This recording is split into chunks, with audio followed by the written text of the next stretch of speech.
Depending on where you're watching from the world. Good afternoon, Daniel Batal. How you doing, sir? I'm doing great. How you doing, Mr. D. Nimmin? It's good to see you, pal. Good to see you.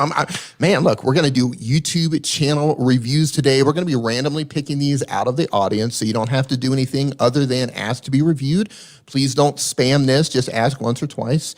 We're going to be looking at channels and trying to pull people up that way. We're going to giving you some tips and advice on how you can grow, looking for opportunities that you might be missing, and some little tweaks that you can do to speed up and build momentum on your channel. That sounds fantastic. That sounds like a plan. It does sound like a plan. It does sound like a plan. How's everybody doing?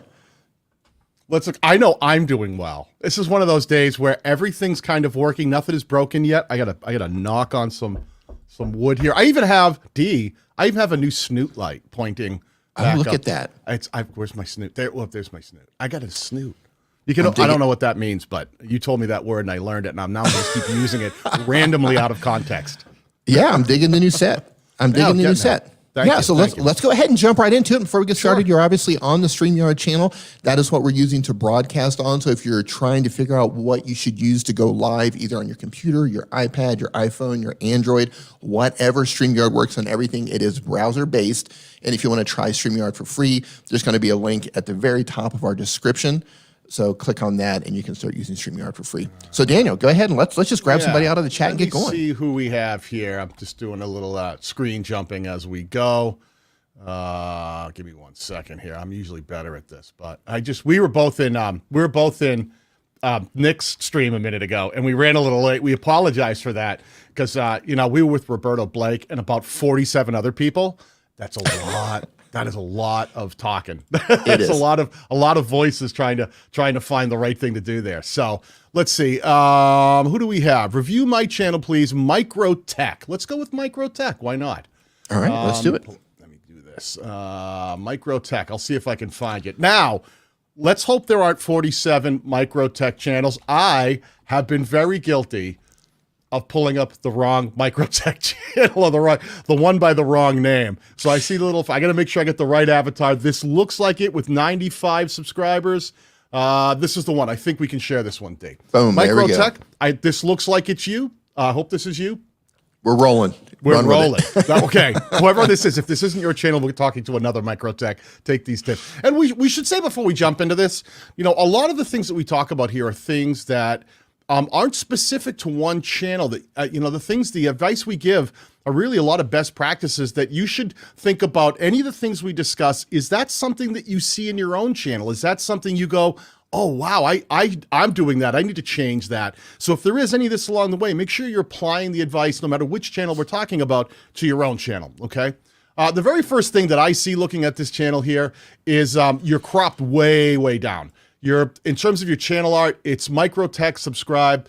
I like that you have the name of your channel up here, but there's no value proposition up in this channel art. And the channel art crop is really important. You got to make sure when you design channel art that there's a template that you can get that you should overlay onto your, you can find it by just typing YouTube channel art template, I think, right? And and it'll give you, if you go to the images tab, the very first image here, if you open that up in the new tab, let me do this. This will give you the entire template that you need. That'll show you the exact pixel size, 2560 by 1440.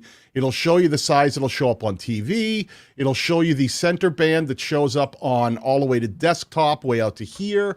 It shows you the crop for tablet, which is only this wide, and then it shows you the crop for mobile. And this is really your safe area where you want all of your images and text to really not go past this dark area in terms of what's important, the things that you really want to make sure, your name, your value prop, your face, things like that. You can have other stuff in there, but it's going to get cropped out on mobile. So make sure you understand how to use the channel art template, because you're a little thrown off here. The biggest problem I see, I don't understand what this channel's about. It says Microtech and subscribe. D, what do you see?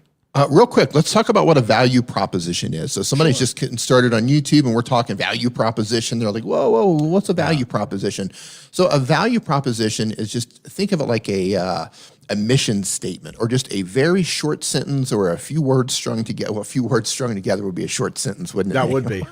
You are my grammatic hero. I'm sharp this morning, ladies and gentlemen. I'm firing on all cylinders today, right? But just a short sentence that tells the viewer what your channel is about and what's in it for the viewer, right? Your value proposition is for the viewer to let them know what's happening on your channel. Right, and we talk about value propositions. If you don't understand how to build a value proposition, make sure that you build a short sentence that covers 3 things that should answer what your channel's about, niche, who the target audience is, not demographic, but that commonality that you have with the people that you're trying to reach, and why they should watch your channel as opposed to any other channel they might get served in that particular watch session.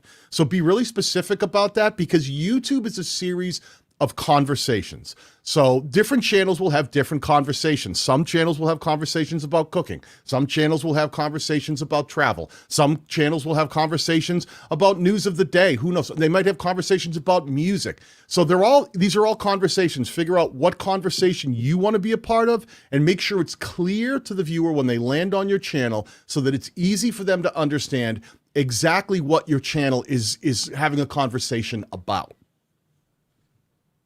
I love it. Real quick, just his title for that top video right there. Like iPhone 11 in 2021. Should you buy iPhone 11? Like it almost feels like you're keyword stuffing. You definitely want to target a particular keyword phrase. Like that's something you want to do, but you don't need to double it up like that in your title. YouTube's really smart. The algorithm is smart. The AI is very intelligent. It's machine learning. If you just target a phrase instead of trying to stuff as many iPhone 11s in there and instead of trying to stuff as many keywords as possible, they're going to figure it out. So you don't need to do that. Yeah, optimize for people. Remember that there's viewers out there. You're not just trying to optimize for machine. And one of the biggest mistakes I see in this first title up top right here is that what you did is you left no spaces in between the vertical bar and the emoji and the word should. So YouTube is reading this as one word, 2021 vertical bar, fire emoji, SHOULD. So that lack of spaces tells YouTube that's one word. And they have a hard time distinguishing. That's why you need to make sure when you build titles that you're not just building them so they're readable for humans, but they're readable by the machine that's trying to understand the relevance. So just stuffing things everywhere like that.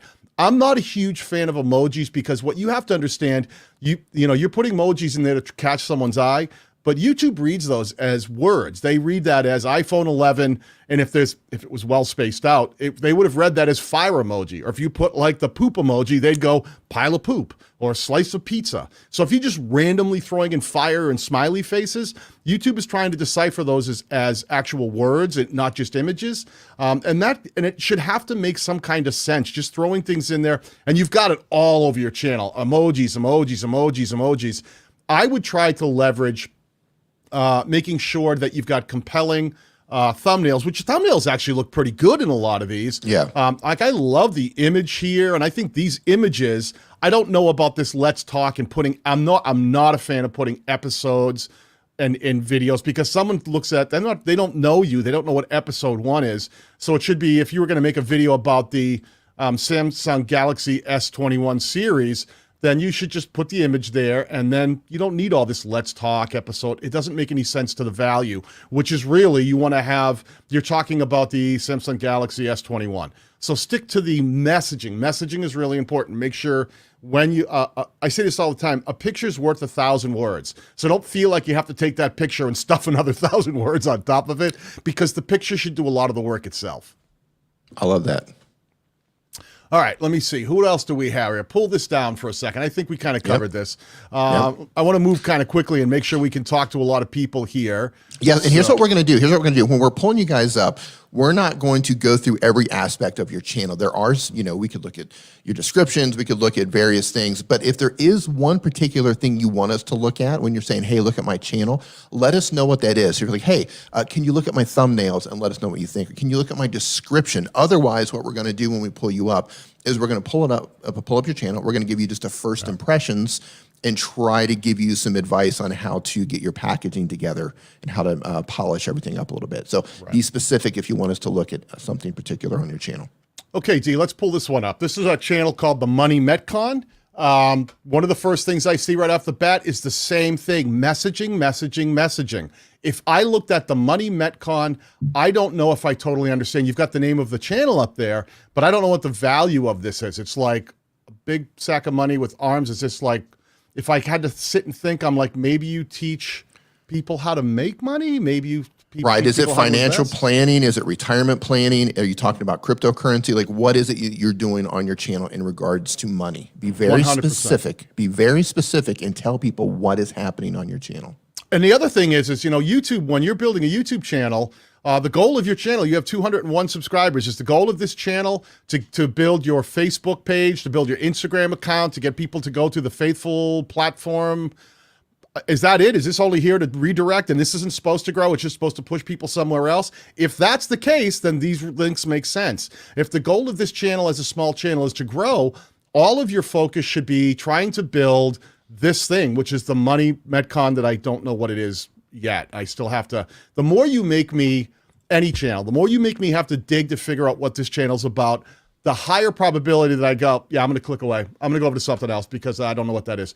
So this is really important. Another thing, I see a lot of channels make this mistake. Uploads is the default playlist that YouTube puts on a homepage for a channel right when you first create a YouTube channel. So leaving it there shows me you've done no customization, no optimization. You have no interest in building something that will serve the viewer. You're just like, oh, let it throw all my videos up there. And I've said this before 1,000 times. Your homepage is your storefront. Think of every big box building that you've ever gone to, a Macy's, Saks Fifth Avenue, Bloomingdale's. This is your storefront. Don't just take all the merchandise and throw it in the front window and go, that'll get them in, because it doesn't make any sense. You've got no organization. Make sure you get rid of uploads and start thinking about structured playlists that absolutely would repeat and support the value proposition, which we don't see in the channel art, and get people to quickly understand what this channel's about. Even here, I see Bank of America down payment grant program. What is that, small business? I don't get what this is yet. So what I would tell you right off the bat, messaging. Develop your value proposition. What's your niche? It's money of some kind. Who's the target audience? I don't know. People who are looking to invest, people looking to make money, people looking to start a business, I don't know what this is yet. So make sure that's clear. And why should they watch your channel? You're just saying Bank of America down payment grant program. That kind of stuff doesn't tell me anything as a compelling title. But you could say that, and it says $17,500, so maybe they're offering up to $17,500 as grants towards something. I would have much rather have seen that title say, you can get a $17,500 grant for your small business from Bank of America, or here's how to get a $17,000 grant from Bank of America. Then I would go, for your small business. I don't know if that's the truth here. But then I would go, I know what this is. This is a video that's going to teach me how to, apply or learn about this grant program that I might need because I'm looking to get a grant. But right here, it's almost like you just slapped a title on it, the way a supermarket would go to the aisle and go, soup, bread, yeah, rice. Exactly. Like that doesn't compel me to want to click. Dee, that's exactly what it is. And I'm glad you said that. If you walk down the bread aisle, or let's say the cereal aisle, because everybody eats cereal unless you're a savage. So you go down the cereal aisle and it's just blank boxes that just say cereal. That's essentially what you're doing with something like this, where you don't have a value proposition, you don't have any real clear messaging with what's going on. You're walking down the cereal aisle and it's just cereal. You're not seeing Lucky Charms. You're not seeing. Imagine if every box was like Repo Man, just like cereal, beer. Exactly. There's no packaging, there's no real descriptors that go, I totally get what this is. It's just labels. Now this is all over the place. You got passive income, my first fix and flip. So I guess it's money making, side hustle kind of thing. I'm going to tell you this, my friend. What I would do with you, there's a real estate LLC. My first, so maybe it's about the housing market. Maybe it's more from free beer to 50.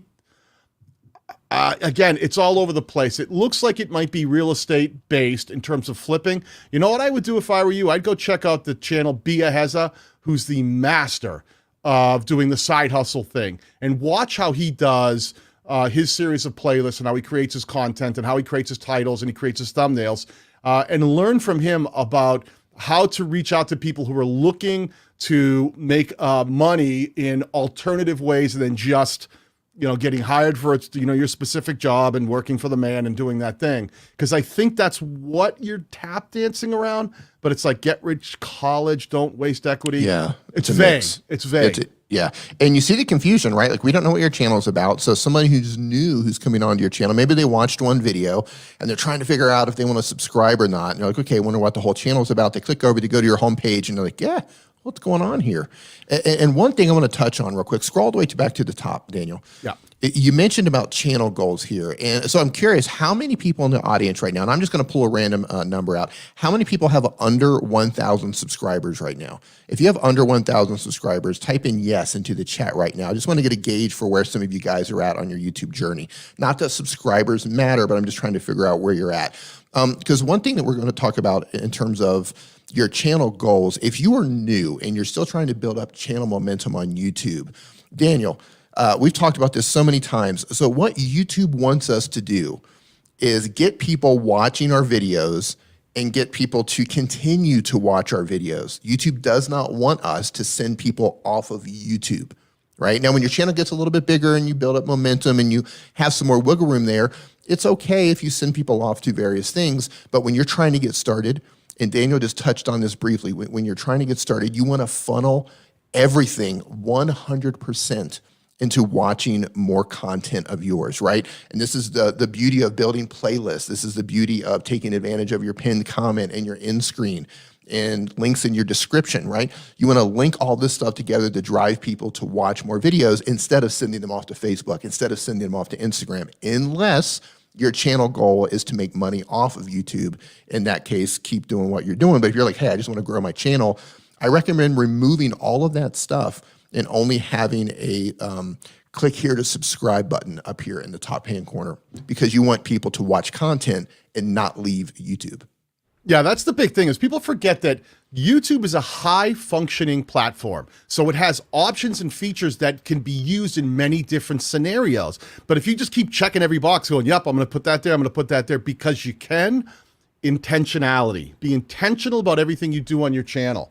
If you can absolutely go, I'm doing this for a reason because I want this to happen. I'm putting this here to have this effect. If you put a Facebook link in there and go, because I want to send people to Facebook, ask yourself, is that the goal of my channel, to send people to Facebook?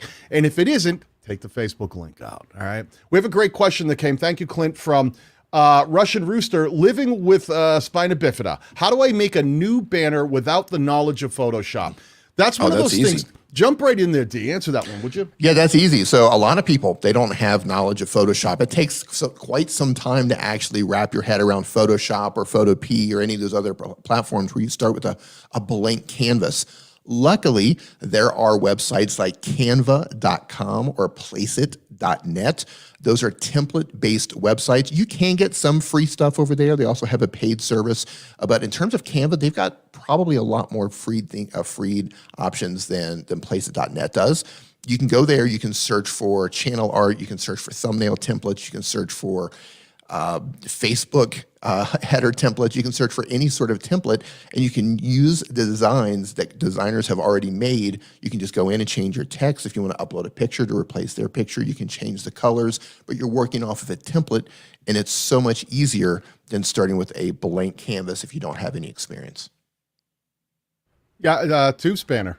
Tube Spanner is one that you can also create. They don't have channel art yet, do they? Yes, they do. It's in beta, and it'll be done very soon. Okay, that's awesome. There's a lot of different ways that you can do it. So again, yeah, Photoshop is a tricky one. It really is, and it does take time to learn that. But if you just learn the basics of any like layering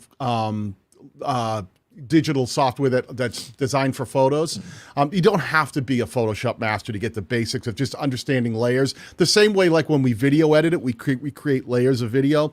It's the same thing with a Photoshop or any photo editing software. You create layers and you just learn to go, oh, I'm going to put that image over this. I'm going to add another layer and put text in.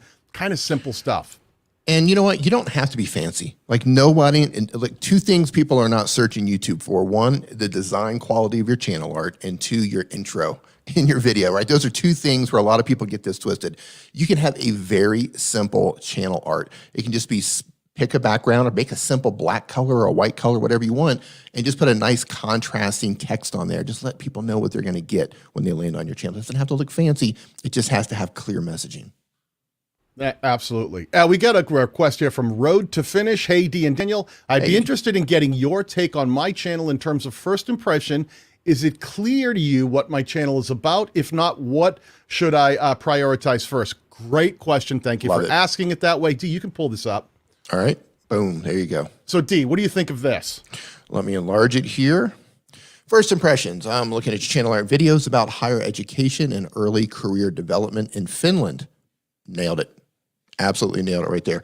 Add me to your network. Let's connect on LinkedIn and then your Facebook. Okay, so you've got almost 6,000 subscribers. So you're doing all the right stuff. You're getting views there. I understand your messaging right out of the gate. So I think you're probably in that safe area to where if you want to send people off platform, I think that's okay. In terms of channel art, messaging is clear. Daniel, what do you think? Yeah, I think this is, I would probably lose the videos about. I think only use words that need to be in your channel. Now, people assume when they go to a channel, there's going to be videos about something. So I would have lost that, and I probably would have used that space to probably put your name of your channel up here, Road to Finish, and then put higher education and early career development in Finland, and that would have nailed it for me. I have a little question. I love your coloring. It almost looks like our background right now with the blue and the white. It's close. It's really close. I have a little question about the images you put here. These are clearly images of yourself. You've got the YouTube face thing down, by the way, killer. But, you know, I would say, listen, if you're trying to get the messaging across, what screen do these images, just looking at them, take everything out of context and just look at the image. Does this scream higher education and early career development? Now, if you had just given me this one, maybe a little bit bigger, I would have said, you know what? I get that. It's you. You're trying to sell you as the person behind it. But then the sort of two images, I don't know, you got a twin brother? Maybe this is two people. That's actually what I thought. So I was looking at this in StreamYard with it down. So I've enlarged it. And now I thought, are there twins? Yeah. Did they have a twin brother? So maybe it is. And if it is, then that's cool. But if it isn't, then you can see our confusion. And if it is the two of you, then it should be, no matter who's here, it should really either scream just the personality quickly of the person who's the host of the show and owns, who is the creator, or just screams the value of this whole higher education career development. Like, I'd like to see you in front of a university. I'd like to see you, out in Finland in a very well-known Finnish university. That would make a lot of sense to me because I'd see the images and go, oh, I get what's going on here. And now that I'm looking at this larger, the other picture that has some sort of a jumpsuit with patches all over it, that imagery doesn't say higher education to me. No, it says for a small amount of money, you can be sponsored on my jacket. Right. But the one with you, with your arms crossed with a black shirt on, that's a lot better. Yeah, but there's some good things going on. The first impression is their messaging, my friend. I'd probably start with messaging first. The next thing I'm doing is I scroll down. Like I said, I love your YouTube face. This is kind of cool pointing over. I like free university in Finland, but then you stuff 47 words underneath that no one is going to see this on mobile, right? Daniel, I can't even read that on my desktop. Right. Well, I'm blind anyway, so you have to please. I'm gonna beg you to please make thumbnails for old people like us that can't read. Here's the thing. So everything that you do on your channel, you need to optimize it for mobile first. That includes your channel art. That includes your thumbnails. That includes any text or images that you put in your videos. So when in doubt, look at it on your phone, hand it to somebody else who's not familiar with your thumbnails. Like, hey, what does it say? If they can't tell you what that says in a matter of seconds, it's either one, it's too wordy, or two, everything is too small, too difficult to read. Right. What I do love, I would recommend that you get some featured content up here. I like to put, a high converting piece of content up here for a new visitor. I like to put your newest video up here for the returning subscriber, because I think most people return to a channel to see if you've got a new video up. I love your playlist titles. These are great. Want to study in Finland? Start here. Boy, does that scream the value proposition or what? How good is that, Dee? I love it. I think it's perfect. Look at the next one. Studying in Finland, explain 1 minute or less. Wow. Just Nailed killer. Yes. Every one of these, you know, you study in Finland, tuition fees and scholarships in Finland. Ladies and gentlemen, when you make playlists, this is that was it, right? This is how you make playlists. You build playlists that organize your content together, and the playlist titles and descriptions, which he has descriptions for everyone, make it very easy to support the value prop. So when someone does come here and scrolls down, every one of these playlists is just reinforcing the value proposition about higher education and early career development in Finland. Want to study in Finland? Start here. Studying in Finland explained in a minute. It just hammers that home. I would go as far to say as this is a perfect execution of playlists. Yep. I love it. Perfect. I love 10 out of 10 for playlists. 10 out of 10. Yeah, so I think you've got a lot of stuff great going on here, and I know that there's a thing. Let me just quickly go to the videos tab because I want to see what's converting for you, what's actually driving a lot of. We're going to assume that all these views are organic, and which means that you're not. Yeah, which means you're not doing sub for sub, or you're not buying views or anything. Or like that. You're not using growing paid together. advertising or any of that. Right. So right here, 2 years ago, you did tuition fees in Finland explained, study in Finland. It got 15,000. That's your highest performing video. But you did the same kind of thing. That face without this text doesn't scream tuition fees in Finland.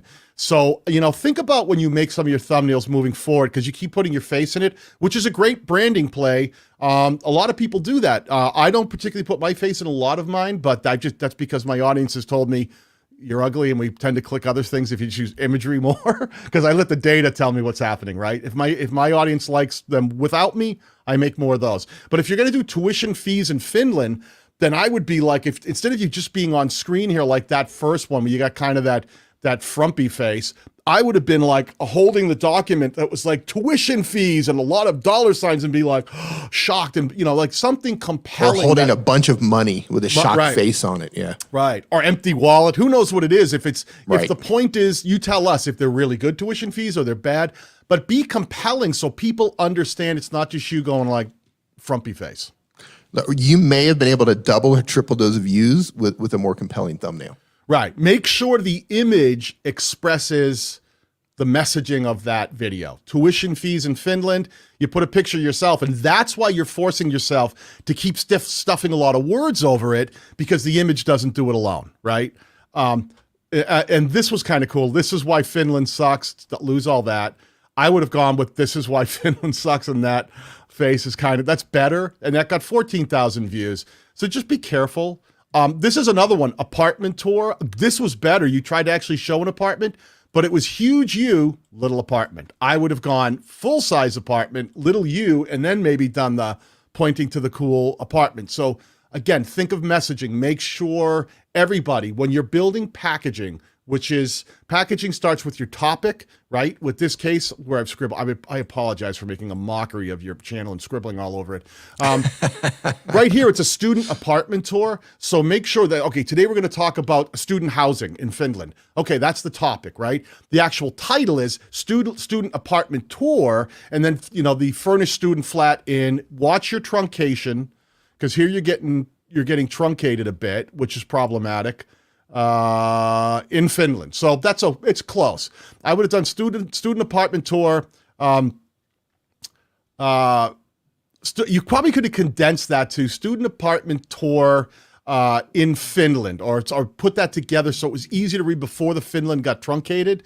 And then I would have just made sure that you leveraged what a furnished student apartment flat looked like in the imagery before I hover on it. Make sure it's there, not so small. But I love a lot of what you're doing. It's just a little refining in here. Really polishing. Really good work. Yeah. A little really polishing. Good. Click into one of his videos real quick. Yeah, sure. Let's see if we can, let's see. This was the highest performing one from 2 years ago. Let me just make sure we're not getting any audio here. I don't want to play. It doesn't look like there's any. Here's a big thing oh, this was good. This was smart. Click here for updated video. I was going to ask why you put a card so early in the video, but you did an updated video, and you let everybody know right off the bat that this is an updated video. In general, YouTube is going to say don't put a card anywhere more than in the last 20% of a video, but you kind of let people know if they wanted to see an updated video. Maybe you're just trying to redirect. That was smart. Yeah. One thing I would watch out for, you've got a lot of animation on camera, which is, so do I wave my hands like I'm casting Harry Potter spells. One thing to be careful of is you've got one fixed camera on you at all times. Think about visually changing this up. Yes, this is an older one. Yes, you might be doing better now. But one fixed shot that feels like a live stream that it's just you. YouTube is a visual medium. Everybody, make sure you don't just stay on one shot. Even Mr. Beast will always try to go, I don't want to hang on anything more than like 8 or 10 seconds before I either get another camera angle or crop in a little bit or change it a little bit or use a little B-roll. Keep it visually stimulating so it's not, a minute and a half of just you looking at the camera, waving your hands and screaming. Not that you're screaming, but that's just sort of this thing, because what happens is it's just a very flat image, but the lighting looks good. The camera looks good. The audio sounded pretty good. Just see if you can take your production up, and you may have already done this. This is two years ago. You may have already done that, but if you haven't, make sure you're thinking about that as you move forward. And that's a good tip for anybody. Dee, what do you think? Scroll down. Let's see what he's doing. Let's see. Oh, look at that. Above the fold. I love it. All right. He's got the updated one here. Yep. He's got the updated one here. And let's go to the end of the video. When we get to the end of the video, what's he got? Let me get to the end. Oh, hold on. Let me go a little bit back. Let me see if I can just see if he's got the end screen. I'm not seeing the end screen. I've got a little weird crop going on. Okay, no end screen. So the only thing I would have said to you is make sure you add the end screen. I love that you have it in the card. I love that you have it in the description above the fold. I love that you have it in the pinned comment. Go for all 4 places. And I love that you're only pushing to that one other video. I don't think that's only smart for this video. I think that's smart in general as a best practices. You learn to create strategies where you use playlists and other things like that, but that works better for creators that have been around for a while and have an audience or a community that's more likely to consume more of their catalog as a whole. Because I personally think channels that are smaller, and by smaller I mean anyone under 10,000 subscribers, start thinking about really making sure that you're pushing people from one video to one other video, because YouTube is a platform of prediction. They're always trying to figure out, when someone's watching this video, they're trying to figure out, what can we serve this viewer next to keep them watching? So use those 4 places to send not 800 different traffic signals to YouTube. Try to send one. If they click the card, it sends one traffic signal. End screen, pinned comment, link in the description above the fold. If you get all those different people all sending the exact same traffic signal, people who watch this one go on to watch the updated one, then YouTube itself will start recommending the updated one right in that sidebar suggested and in the up next, because they're going to be looking going, well, it seems like a lot of people who watch this one tend to go on and watch this other one, because you put your thumb on the scale of viewer behavior, and you can they'll say, why don't we give it a shot with the next viewer and see what happens? So think about that. Love that. Absolutely love it. Who's up next? Let me see. We've got Vienna's Beauty. Let me see if I can find you quickly. 1 second. She has a question about thumbnails. All right, cool. Beauty. Clint, thanks for your help. Let me see if I can find it. Vienna's Beauty. Clint, you're a lifesaver. You make this easy. Okay, so her question was, Dee, I have a hard time getting the right thumbnail because my click-through rate is very poor. Please look at my thumbnails. Here we are. Okay, so Alrighty. Right now we're looking at the featured content, which doesn't show a thumbnail. It's an autoplay. I'm just here. Scroll up for a second. I know she didn't ask for her channel art, but I'm just going to tell you something right here. Get rid of that subscribe button up there in the corner. It's it's totally not necessary. It's not doing anything. And again, Facebook page. Right. Yeah, the same thing we talked about, Vienna. You're here to grow a YouTube channel. If anything, I would put an auto subscribe link, which is just taking your channel URL. And Dee, you want to add the code into the chat? I'll drop the code into the chat while Daniel carries this with the thumbnails. Right. Give me so what it is you can actually create these links that you put up in your channel art are ones that you add. We used to add them over in the About tab. If you look in the About tab, you can see it says links and Facebook page, but these are now done in they still show up here, but they're added in the customization tab. So if you were on your channel, you wouldn't just see join and subscribe. You'd see 2 blue boxes if it was your own channel that say customized channel, and I think it's video content now. They've changed it.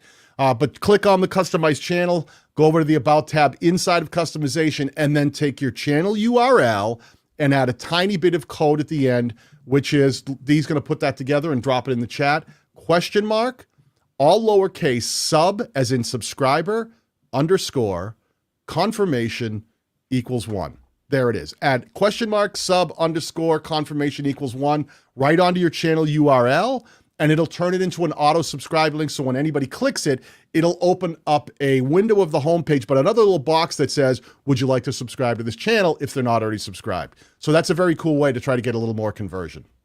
There you go.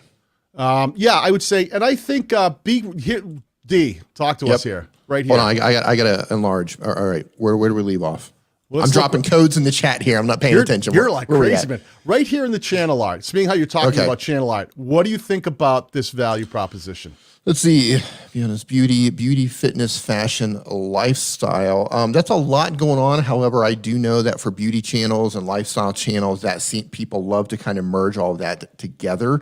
However, if you find that it's not necessarily working for you, if you're like, hey, whenever I upload a beauty video, it does really well. When I upload a fitness video, it doesn't do very well. If you notice that that sort of thing is happening on your channel, I would start losing the things that are not working, because if I join because of your beauty and you're teaching people how to do makeup, or you're doing, clothing hauls or something like that, then you upload a fitness video and I'm not interested in that, that's a negative signal to YouTube, right? And you don't want to send too many negative signals to YouTube. So I would, if this is not working for you, I would dial it in just a little bit more and try to get more streamlined. Yeah, and I'm looking at your top 10. The question is thumbnail, and we will get back to that. But I look for patterns. One of the things I would tell you is please don't use all caps in your titles. YouTube has pretty much told us that they are not a fan of that. They haven't actually said that they're going to have that affect how a video will be surfaced, but they've strongly come out and said, we don't like that look on our platform. Please do not use all caps. They don't like the overall screaming effect of it. So try not to use all caps in your titles. I think caps are great for trigger words. Yeah. Right? If there's just specific words, like for example, how to lose weight without exercise, like lose weight or lose weight without exercise. Like that way it stands out. Yeah. Right. Or best ways to lose belly fat, I would, and then, and watch that truncation. The thing I'm seeing here is weight loss, weight loss, weight loss, weight loss, weight loss, weight loss, weight loss, weight loss, weight loss. I don't see beauty. I don't see lifestyle. Beauty, the only beauty I can see that's on here is 918 views. But when you do weight loss, 10,000, 2,500, 2,400, I would consider focusing more on that end of your channel for now. You've got 2,720 subscribers. Congratulations on that. That's fantastic. But people really seem to be connecting with your weight loss stuff. So hourglass figure, belly fat, I would lean on that more often than not, because when you start getting into the beauty, you're not getting the kind of views. So I would be just cautious of some of that and make sure that you're leaning on the thing that your audience is telling you, that when you bring your voice to the conversation, what do they like to listen to? Okay, but the real question is, you asked about thumbnails. What do you think about these thumbnails up here? That's a tough one. She's getting views. For example, the one with 10,000 views, right? She's got her weight loss before and after. I think you could put yourself larger in the thumbnails, because if you're looking at this stuff on a mobile phone, and this is where the majority of traffic is coming these days, and this is where it's going in the future, 70% of all watch time on YouTube is from a mobile device, and that's rising quickly.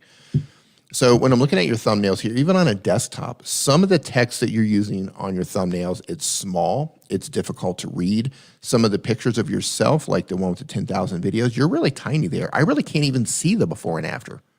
I just see two tiny little characters and I can't even tell what's going on. The only thing I notice is the word weight loss. Yeah. Yeah, so I think what's happening is you happen to put weight loss as a before and after. It kind of worked, but you're putting so much in here. Again, like Dee said, listen, these are going to be viewed on mobile. They're going to be tiny. Make sure you're keeping it simple and easy for the viewer to understand. If it's the weight loss journey with pictures, then you should have had before, after, call it a day. Here's a perfect example. Go down on the second row, 4 over, best belly fat burner. Now, I like the simplicity of what you did with your text there. However, I'm kind of getting this weird, like, what's going on here? So you have a drink that's obviously the fat burner. Then you've got 2 images of yourself that's head to toe. That has nothing to do with belly fat, right? Like, I would have just picked like one, or, if you're going to put 2 images, put a before and after of just your belly. right? Think about messaging. Think about who you're trying to speak to. You're talking about belly fat, and you're putting head-to-toe images here. So the messaging isn't 100% clear. Right. And I think across your thumbnails, this is the thing that you're struggling with, is the clarity of your messaging. Yeah, lots of stuff stacked, tons of words, too many images. You're trying to create almost like a Pictionary game where you're just putting everything in there, hoping that something will clue people into what the title is. When in fact, exactly what Dee said, like, listen, if this is the best weight loss drink and belly fat cutter, then I would have had you with the drink and you maybe, waist up looking like nice and trim, thin waist and going like, this is the one. And people go, what is it? Maybe you've got the fruits and stuff going in, and maybe you got the blender and you're putting stuff in, and maybe you're showing off some midriff going, look at how good my belly looks. So nice and simple, drink, belly fat burning, boom, that's it. Get that in the messaging, not picture of the drink, tons of text, picture me before, picture me after, so much stuff going on. So much stuff. That thumbnail in the top right-hand corner that's behind your color palette there, that's better, I think. Yeah. Right, well, hourglass figure. Yep. Very clear messaging there. Not a lot of text. You don't have a lot of stuff going on. I probably wouldn't put my face on there, right? But if I would have just put hourglass figure on half of it, and then the other half was that literally the hourglass figure with that crop, I think that's a much stronger thumbnail. Yeah, because the messaging is simple, right? Hourglass figure, and here's like the kind of the corset on there, and it's like, oh wow, she's really got herself all tucked in there. I wonder what she's using to get that crazy thin waist. And that's what it is. And again, I also think, learn a little bit. Like this one was simpler. It was fat and then skinny, but the words I can't read. But you used a cartoonish animated image. But the one thing about that was it was simple, heavier, skinnier. So best ways to lose belly fat, it said, you could see it in the image. I don't think you needed this because I can't even read those words. It's like lose belly fat without, exercise. Keep it simple. Keep it simple, my friend. Vienna, I mean, clearly you've got some subscribers going on here. You know how to drive thousands of views. Let's just get the thumbnails dialed in so that they're not so all over the place and there's so much stuff happening. Let's think about what the message of it is. Let's try to make it clear. And let's try to get it right into the thumbnail so someone at a glance doesn't have to decipher all of the stuff you got going on. Love it. Yeah, all right. Cool. You know what I love about the channels that we're pulling up is like there's so much potential. Like you guys are really creative. You're doing the right things with just a little bit of polishing, a little bit of tweaking. I think you're going to see some really positive changes on your channel. And this is stuff that we all went through. Daniel went through it. I went through it. Everybody who's had any success on YouTube whatsoever, we've all been through these growing pains trying to figure out what works, what doesn't work, how to polish things up, how to get clarity with our messaging. Yeah. It's just part of the progress. Yeah, and I've said this before. It's like, sometimes people get so wrapped up in defining that one thumbnail style. Play around with your thumbnails and don't be afraid to try something totally different. And don't worry if it's not consistent with your last thumbnail. Use your channel as a testing ground to figure out what connects well with your audience, what your style that you bring to this. Everybody out there who has a channel, this is every one of you. You guys are all different creators. There is no cookie cutter way to do something. I am one of those people that I hate the idea of when people give advice like, yeah, you got to put your face in the video. I'm in the thumbnail. Do you? No, it's like there's some overall information that in general, sometimes faces do more, but this is the deal. The best thumbnail is the one that your target audience that you're trying to reach clicks on when you use it in your video. That's the best thumbnail. That could be images, it could be faces, it could be a little text. You need to figure that out by trying yourself and deciding what your target audience likes. Yeah, and you can get really complex with this as well. So things that I test on my channel, and the weird thing is like what happened a year ago or even 6 months ago or 2 years ago doesn't necessarily work now. Previously, what worked on my channel for the most part, depending on the topic, would be if I put pictures of a phone, because over on my channel, I teach people how to do YouTube on their phone, how to live stream on their phone. And by the way, you can stream live with StreamYard on your phone in case you're trying to figure out how you can go live. And if I put my picture in the thumbnail for the majority of those topics, the click-through rate wasn't as good if I put a picture of a picture of my phone and just big, thick, bold text, right? So then what I started testing was when I uploaded a new video to put myself in the thumbnail so the people who are subscribed to my channel, they can immediately identify, oh, that Dee's got a new video. They click on that, and then once my traffic source changes, right, because there's all types of different traffic sources on YouTube. You have browse traffic, suggested traffic, search traffic, and once my videos start transitioning into search-based traffic, because I do a lot of how-to content, then I would take myself out and put the phone back on there because that tends to do better than putting my face out there. All sorts of little weird things like that. You just test it out, right? If you try it one way, test it out, see if it works. Maybe if that doesn't work, test something different out, because you have to figure out not only what works with your audience, but what works with your audience through different traffic sources as well. Yeah, and not everything is set in stone. It's not like you make one thumbnail and it's like, that's the thumbnail. It's always going to be in this video for the rest of its life. I have to get it right one time. Come up with strategies, be intentional. I can have, so I some of my top performing videos, they'll have like, high 20% click-through rate, 25, 26, 27, 28% click-through rate. I can take the exact same thumbnail and just change the words, different video, 2% click-through rate. Exact same design, exact same everything. So I'll upload that and I'll look at my click-through rate in real time. And I'm like, okay, well, this one's tanking. I got to change it. I got to do something different because the current traffic source is not responding to the same thumbnail that has a huge click-through rate, very successful click-through rate on another type of traffic. So I'll change the background color. I'll change what I say in the words. I'll put a phone there, put my face there. Sometimes I'll enlarge my face or flip myself around to the other side of the screen. I start doing all these different things to try to accommodate the traffic source that's currently looking at my video. That's smart. It's a lot of work. It's a lot of work. It's a lot of work, but look, if you want to grow fast, those are things that you need to do. Yeah. Hey, before you pull this one up, this is a channel called Peak Amend who had asked, my videos are not getting recommended and I'm not getting impressions. Any tips? Before even looking at this channel, what would be looking at a channel? What would be the common things that we see just diving right into a channel that everyone should be aware of, regardless of the channel? What do you think, looking at a homepage, are the common things that we want to make sure are mistakes that we're not making? So anytime I'm going to pull up a channel, the first thing I'm looking at is overall messaging and clarity. If I can't figure out within a matter of seconds what's going on in your channel, you're probably going to lose my interest. Okay. Are links pointing all over the universe? Are those something we should put in our channel art? I wouldn't. If you're new to YouTube and you're trying to build up your channel momentum, I would not add those links unless you're driving them to a business offline. So if we ask you, and by the way, I do this anytime somebody contacts me or I'm doing a channel review and they're like, hey, what do you think about this? I ask them, what are the goals of your channel? Because if you're like, hey, I'm building a business offline, I'm trying to send people into my funnel so I can turn them into clients, my answer is going to be completely different than if your answer is, I'm trying to grow my YouTube channel as quickly as possible. What about things like playlists? Do you think they're important to have put together and on your homepage? Absolutely. All right, pull up this channel. Playlists are super important because, like we mentioned earlier, in case you're just joining us, because I know we just had a whole bunch of new people who just came in, the goal of getting someone onto your channel isn't just get them to watch a single video. The goal is get someone on your channel and then hand them off to watch another video of yours. Or if you can, get them to watch even another video. You want them to binge watch your content.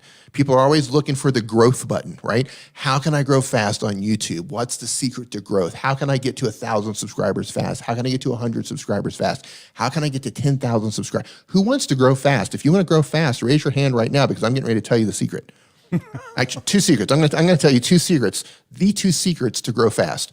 One, you need to have thumbnails that get clicked. If your thumbnails are not getting clicked, you are not getting views, you're not going to grow. Secondly, stop thinking about just watch my video, right? I did this early on too, and Daniel, I'd love your input on this. When I started out, I did all the things too. Hey, leave a comment. Hey, give me a thumbs up. And that stuff is great. But now that I have a deeper understanding based on the analytics on my channel and lots of other channels that I've looked at, I don't care about that stuff. I don't care if they subscribe. I don't care if they leave a comment. I don't care if they give me a thumbs up. The only thing I want them to do is watch another piece of content. That's it. And why is that, Dee? Why is that more important than getting them to subscribe or getting them to leave a comment or share your video or like or thumbs up or whatever you're going to do? Well, let me put it this way.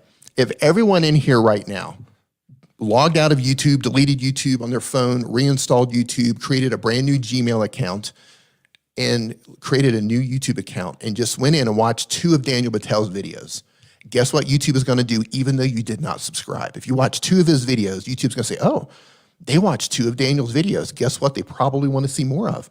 They might want to see more of Daniel's videos. So YouTube, even though you didn't subscribe, even though you didn't leave a comment, even though you didn't give it a thumbs up, more than likely, they're going to start showing you more of Daniel's content, right? You're influencing user behavior when you're getting them to watch multiple pieces of content. So at that point, it doesn't matter if they subscribe or not. YouTube notices that. All positive signals going to YouTube, and YouTube is going to show them more of your content. So I don't care if they subscribe or not. I want the views. I want the views. So couldn't agree more. That's the thing.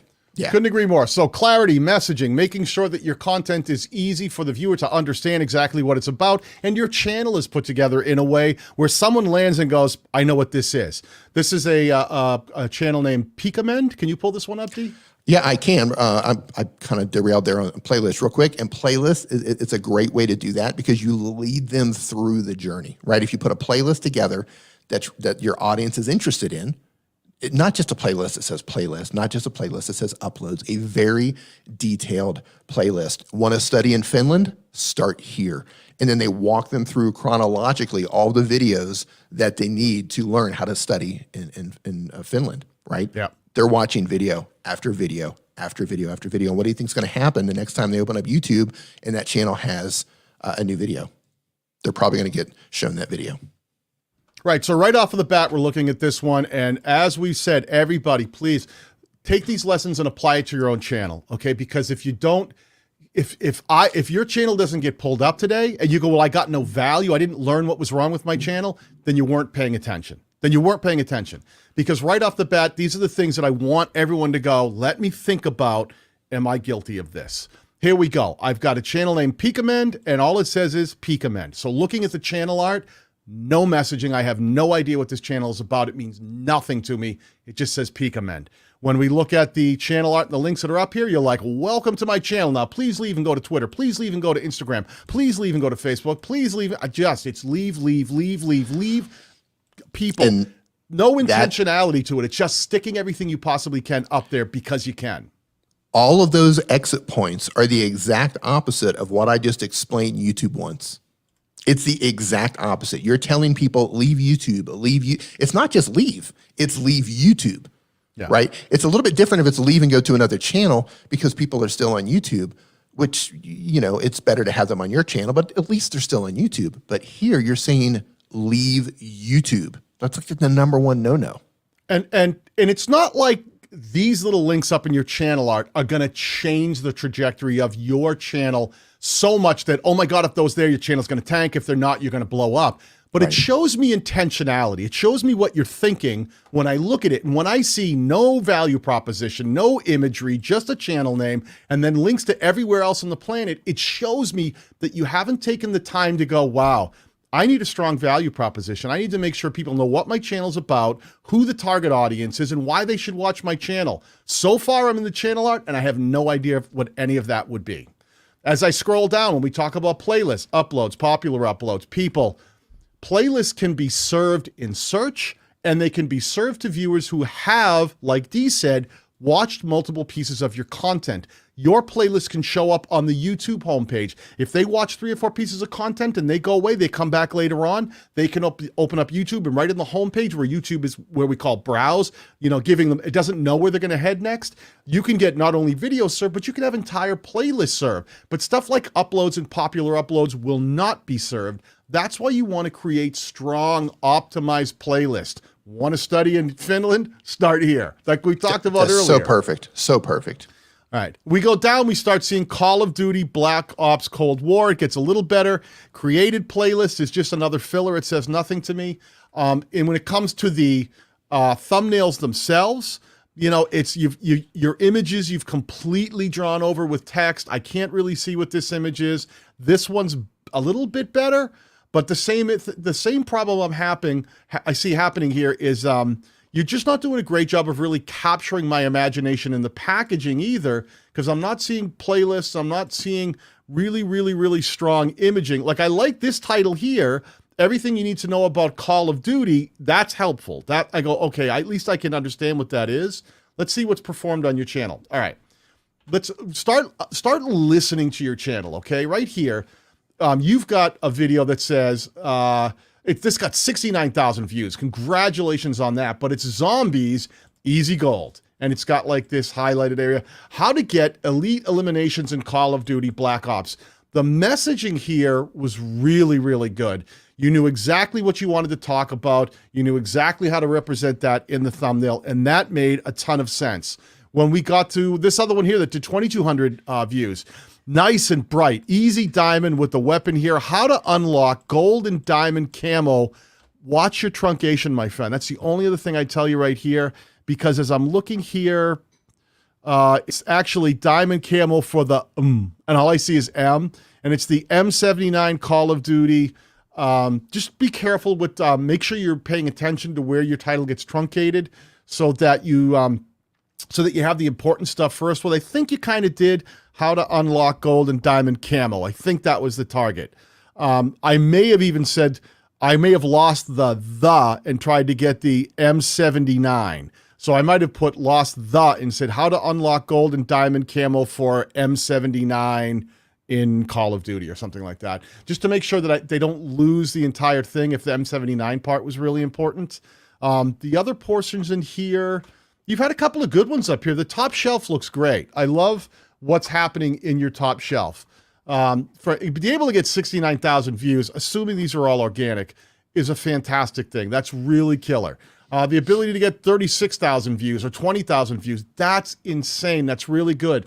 But this stuff where it drives views is you've got this highlighted, and it's not a perfect thumbnail, but free blueprint, how to unlock the free hunters, how to unlock the free Hauer 77 battle-worn shotgun. The truncation doesn't, even though there's more words, I get it right in the title, and you pointed to it right in that thumbnail where it's highlighted. And it really spoke to something that gave value to the viewer. Oh, I want to learn how to unlock that free Hauer battle-worn shotgun. Oh, this is it. That's the video for me. It tells me exactly that's what it is. If I knew the game, I'd probably recognize the weapon. I think you could have done a better job of making it pop. I can see it's outlined here. Watch. The idea of this is good. I think you can refine it, but it got 20,000 views. When you really dial into offering something to the viewer, giving them tips in the game, giving them ideas how to unlock certain things, that's when your channel does well. When you teach them how to get gold, the easy gold, how to get the elite eliminations in Call of Duty, that's when people go, I'm watching. You're teaching them something. You're not just doing gameplay or just showing them the game or, like sitting behind me and watch me play. You're really leveraging value and giving something to the viewer. So make sure that all of that is represented in the value proposition in the channel. If the value proposition is if you teach people, how to, if you're a gaming channel that helps people, better their Call of Duty Black Ops gameplay, then make sure that that's up in your channel art and say, that's what you're here to do, is to not just show them the gameplay, but you're going to teach, help people improve their Call of Duty Black Ops gameplay, and then have how to, get elite eliminations, how to unlock the free Hauer 77, and dial that all in and put it into playlists so that it can be, how to get the coolest weapons in Call of Duty Black Ops. That would be a playlist title, and then put some of these in there. And I just want to say something for gamers in general, and I apologize. Please stop me if you said this while I pulled myself off camera. If you're a gamer, because I know some people came over here from Nick's stream and my stream, or from my channel and Daniel's channel. We have a lot of gamers over there. If you guys are gamers, you really need to think this through, because if all you're doing is a gaming channel, right? Here's some real talk for you right here. If all you're doing as a gaming channel is watch me play the game, and you're not bringing anything unique to the table, you're not doing something a little bit different, and that could just be bringing your amazing personality to the channel, right? Like everybody has an awesome personality. You just gotta learn how to get comfortable in front of the camera. So that could be your uniqueness, right? But if all you're doing is just watch me play the game, and you're not putting yourself out there, you're not getting your unique view on this, you're not gonna succeed. Right? What I tell a lot of gaming channels, you need to either be great at the game, I mean, you can win competitions, you can just dominate the game. Or two, you need to teach people how to play the game, right? That's another way to succeed. Or three, you just need to bring something new to the table. I love to use Dr. Disrespect as an example because he's like a wrestler turned gamer in terms of his persona. It's completely over the top. It's absurd, but it works. It's not, you don't have to copy that, but the point is he brought something new to the table in terms of his just ridiculous personality. So if you're a gamer, think that through. Think about what you can bring to the table that isn't already out there, and it could just be your personality. But if you're just like, watch me play the game, good luck. You're probably not going to make it. Yeah, and Pikaman said in the chat, he said, but I have more videos about teaching that get no views, and they're about the same thing, but no views. Well, here's the thing, my friend.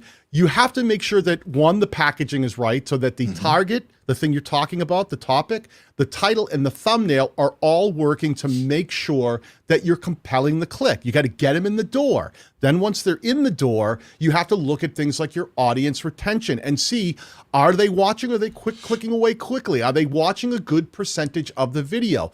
And if they are, if the click-through rate is decent, and if people are watching a good amount of that video, and you're doing what Dee mentioned before, using your videos to try to push them towards another piece of your content, you will start to get recommended more. If those things fall apart, you can't just go, I made a video about this, why isn't it performing?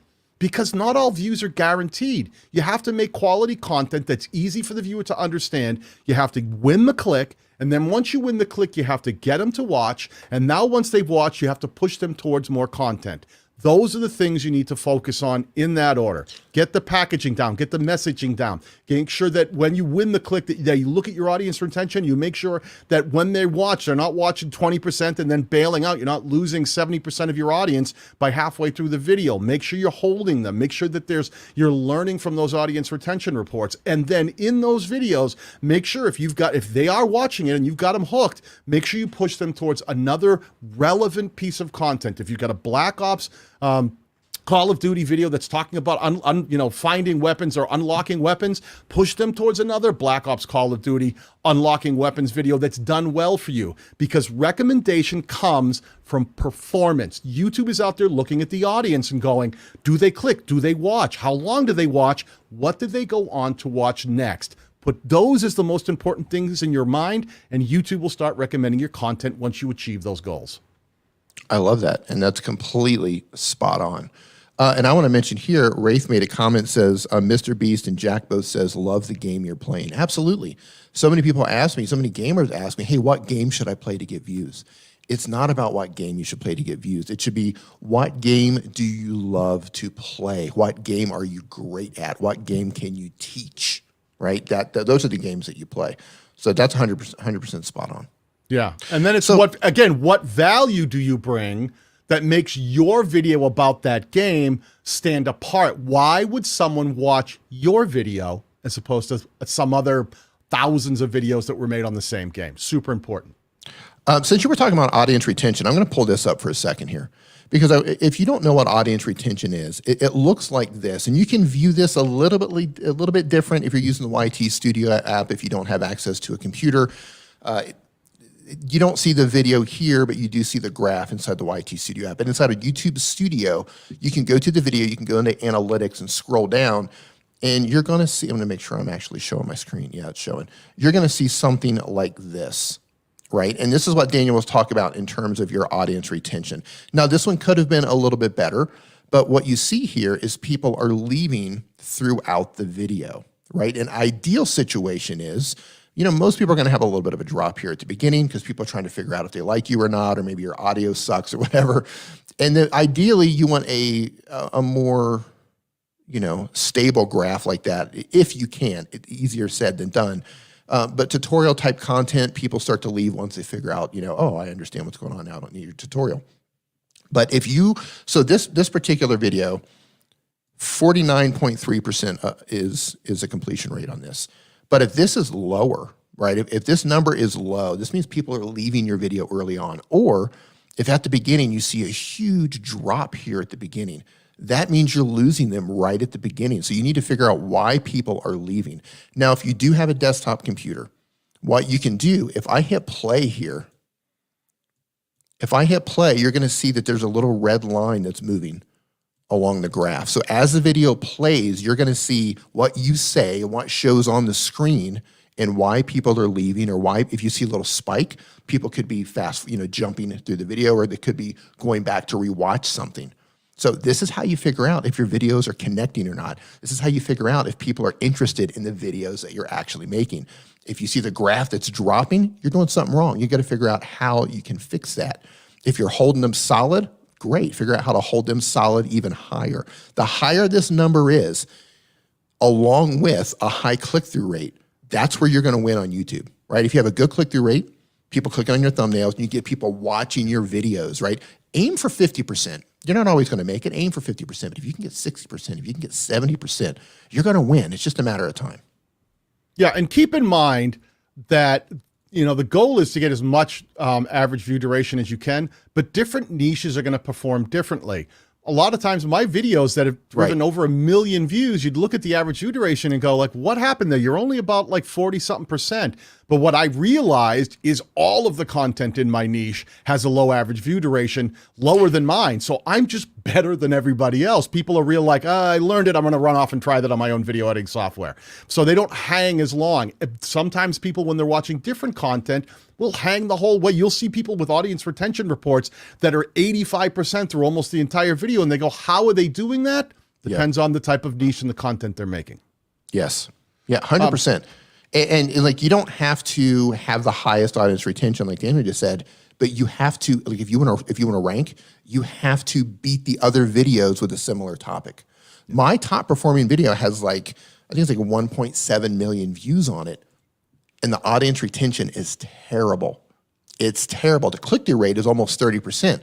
Audience retention is terrible, but it's 1.7 million views, and it dominates because even though it's terrible audience retention, it's like 28% or something like that of people completed it. It's terrible, but I'm still outperforming all the other videos that are competing for the same topic. Well, therefore, my video is winning. Think about that math equation, right? Because the commodity on YouTube is looking for expected watch time per impression. So even if your video doesn't have a really long average view duration, but all sorts of people click it and watch it for that short period of time, that means, like, let's look at it this way.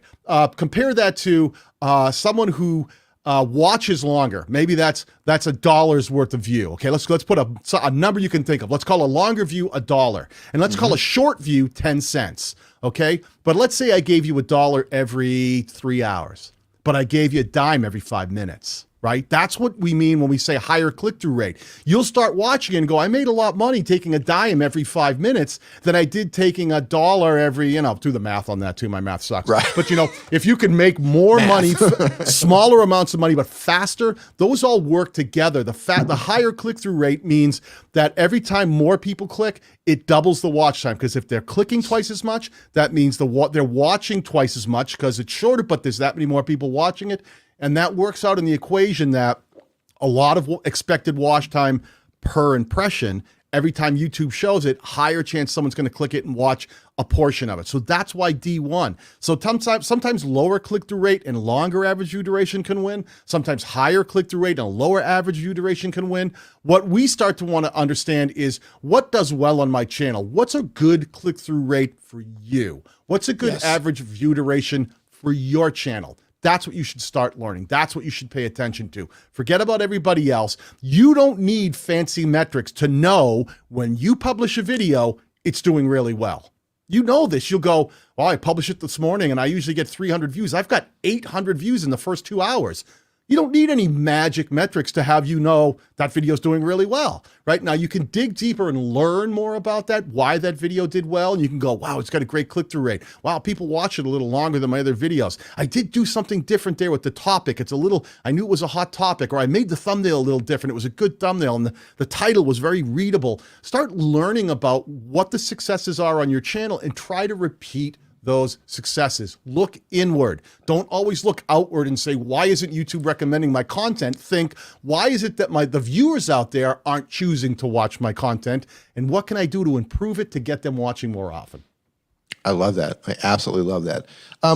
So we talked about gamers. We talked about gamers. How many people in here, because we're on the StreamYard channel, how many people are live streamers? Let's pull up a couple channels of people who are actually going live on their channel. Because I know we've got a good mix of different types of creators in here. Some of them are live streaming, some of them are not live streaming. If you're a live streamer and you want your channel pulled up, go ahead and say yes in the chat right now. That's what we're gonna keep pulling up different types of channels, but we're gonna pull up a handful of live streaming channels here. Hey, speaking of which, Dee, let me ask you, let me get the product placement correctly. Let me ask you, Dee. Yes? How is it that two guys like us are able to create such a good-looking live stream here on YouTube today? Well, Daniel, I thought you would never ask. So we're using the StreamYard platform. Obviously, we're on the StreamYard channel. If you are trying to figure out the easiest way to get up and live streaming without having to worry about a bunch of tech, StreamYard is the way for that. It is browser-based. It means if you're doing this on a mobile device or a tablet, you don't have to download an app.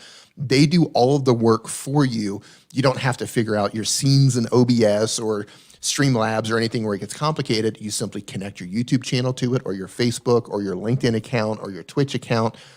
You add your camera source, you add your audio source, and hit go live. It is super easy. There's a link to StreamYard down in the description right at the top. You don't even have to open the description.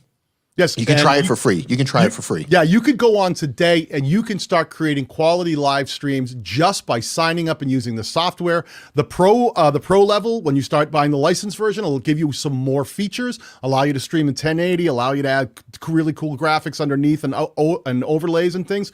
But the basic functionality, going live, being able to share a screen, that kind of stuff, you could be doing that right now. And it's nice and easy. Trust me, I have a limited skill set.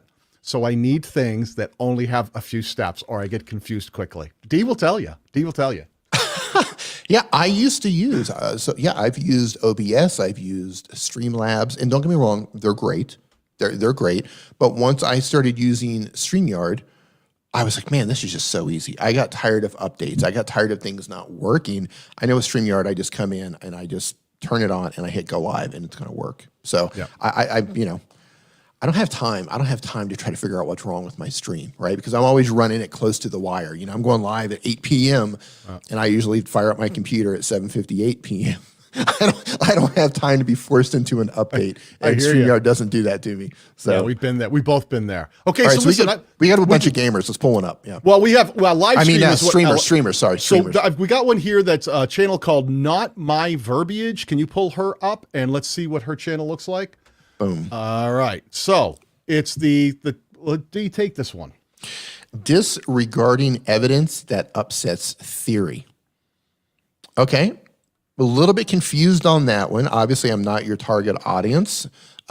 First thing I'll say is look at this on a mobile device. You are really close to being cut off on a phone. You might fit. I'm not sure. So open up the YouTube app. Make sure that your channel text does not get cut off. Discarding evidence that upsets theory. The first thing that I'm going to think without looking at your videos is that you are debunking conspiracies. I guess like pseudoscience kind of thing. Yeah, maybe. But then again, you know, scientific anti-conspiracy possibly. Yeah, we have some of the same science. Some of the same issues. I can't speak. No. You're sending everybody everywhere. I don't mind a merch link up there if you've got conversion there and you go, listen, it might hurt my growth a tiny bit, but I'm making money here by the merch. Then it makes sense. But you got everything up here: PayPal, Twitter. You got my Discord. YouTube's up there finally. Well, finally it's up there in the end. But yeah, really think about that, my friend.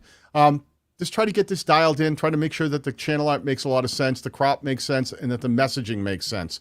Because Not My Verbiage is a tough thing for me to understand right off the bat. Yes.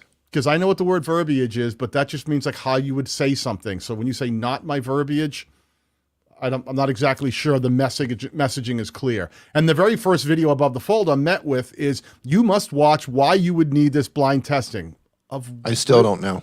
I don't know. What are you testing? What is this? I don't know what it is. And then you've got enough hashtags in here to sink the Titanic. It's hashtag central. Look at all the hashtags. What is with all of these hashtags stuffed into your description? All right, so we're going to tackle a handful of things here. But I want to tackle hashtags first. So go ahead and click in on that video. Yeah, let's do that. Oh, let me see if I can open it up in an actual tab. Do I know how to do that anymore? There we go. I'm getting old. It's hard to do this. All right, let's see those hashtags. Let's see those hashtags. So now there's 19,000 hashtags. So you go, hey, I put this hashtag in my video. Dee, what do you think I should do? All right, so first and foremost, when it comes to hashtags, you see here at the top of the title, YouTube has 3 hashtags. YouTube will take the first 3 hashtags that you put in your description and they'll put them above the title. And you can put your hashtags anywhere. You can put them at the very end of your description, all the way at the bottom, and YouTube is still going to take the first 3 hashtags. That being said, here's what's going to happen. Hashtags are great if you want to put your name in there. Hashtags are great if you want to put your community name in there, right? Like hashtag Nimminati, right? That's if you're part of the Nimminati, me and my brother's community, we love to put that in our videos because it groups all that stuff together. But here's what's going to happen to you. And this is crucial when you're trying to grow your channel and you're trying to build that momentum up. You're giving someone 3 opportunities. Well, you're giving people a bunch of opportunities, but right above the title specifically, you're giving people 3 opportunities to leave your channel and to go watch other people's videos. Or, well, more to the point, you're giving them the opportunity to click on a hashtag and go somewhere. Go somewhere. Go somewhere. Exactly. So like Dee was saying, like using your channel name, if you have a distinct hashtag that if someone clicks it, this is what you have to understand. These are clickable links. They're not helping you get surface. They're not metadata for the sake of, oh, if I put these in, people, this will somehow make YouTube understand my content better. It's going to organize it. Let's look at this one here. You've got listen to the people right up here. Let's click it. This is a good one. This is a good one because this now brings to more of your content. So that was one I would go, let's keep that one. That one makes sense, but you've got thank you. Let's click thank you.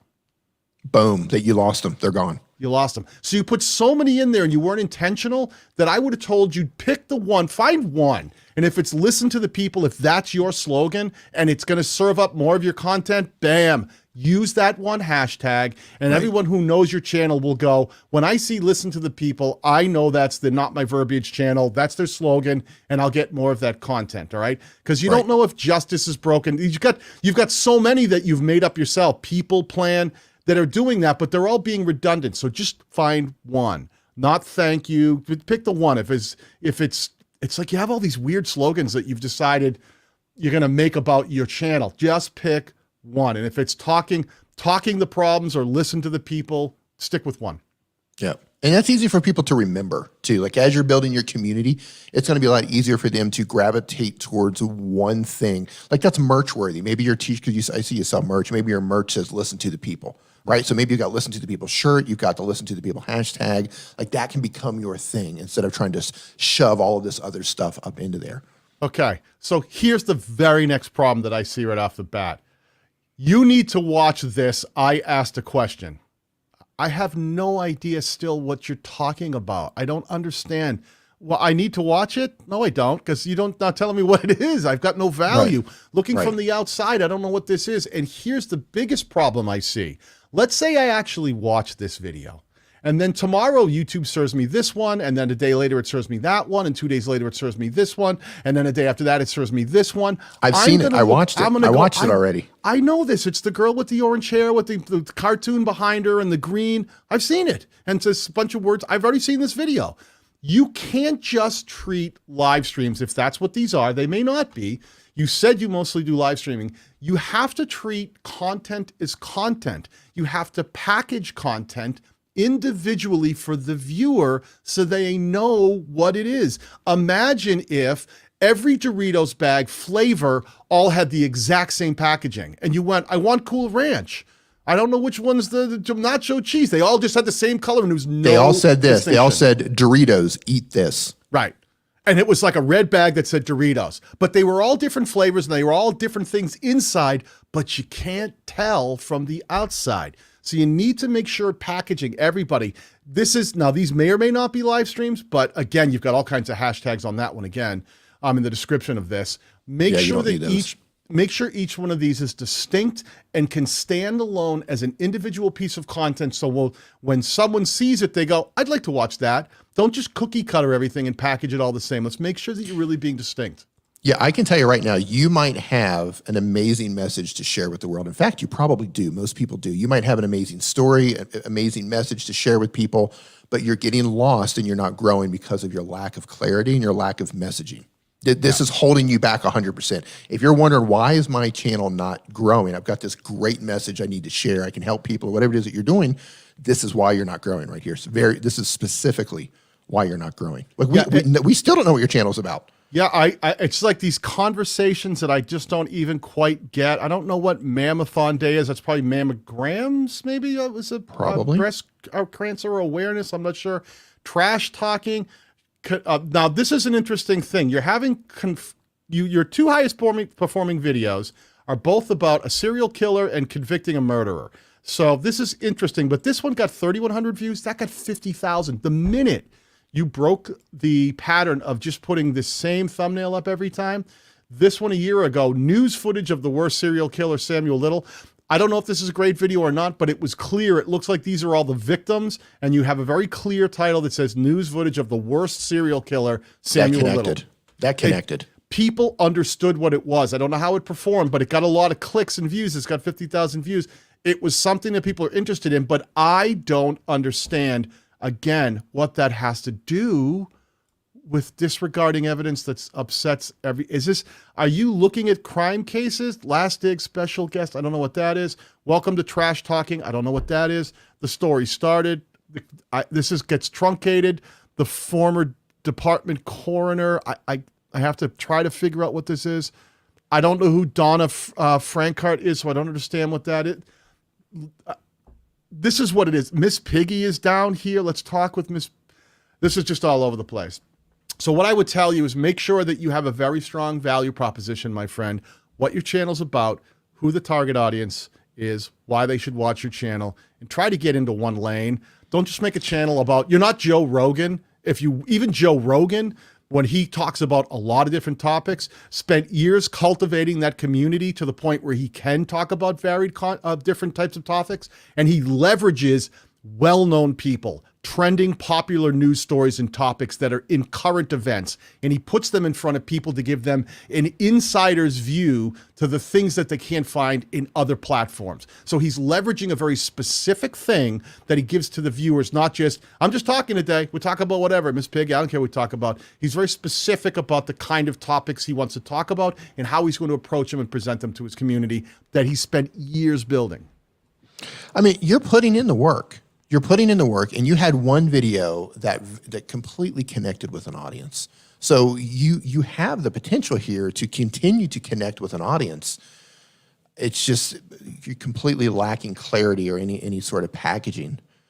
Yeah, and we're still not sure what your channel's about. Yeah, I'm still, and I hope this wasn't just news footage that you grabbed and threw up there. I hope there was some kind of commentary that went along with it, and not just you just repurposing it. Because again, that's another thing. Make sure we're adding value to the audience. That we're not just, oh, I found some news footage and I'll put it up. I'm going to hope that was you, because it's over an hour long, that you were dissecting what had happened and maybe talking through it.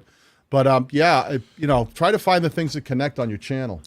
So yeah, let's just take an example here. And I know that your channel is not about like crime cold cases. I know that's not the case, but let's say it is, right? So let's say your value proposition in your channel art is, give me something about cold cases. Studying, let's think of something about cold cases, Daniel, for a good value proposition. And let's come up with like a title idea here. Right, if it was like the most bizarre unsolved murders, right? If you were getting something that has value. Okay, so there it is. So let's say your channel art, and again, we're just spitballing here just to give you ideas. So your channel art, your value proposition is, showcasing the world's most bizarre murders, right? Something like that. So every piece of content that you put onto your channel has to be in alignment with that.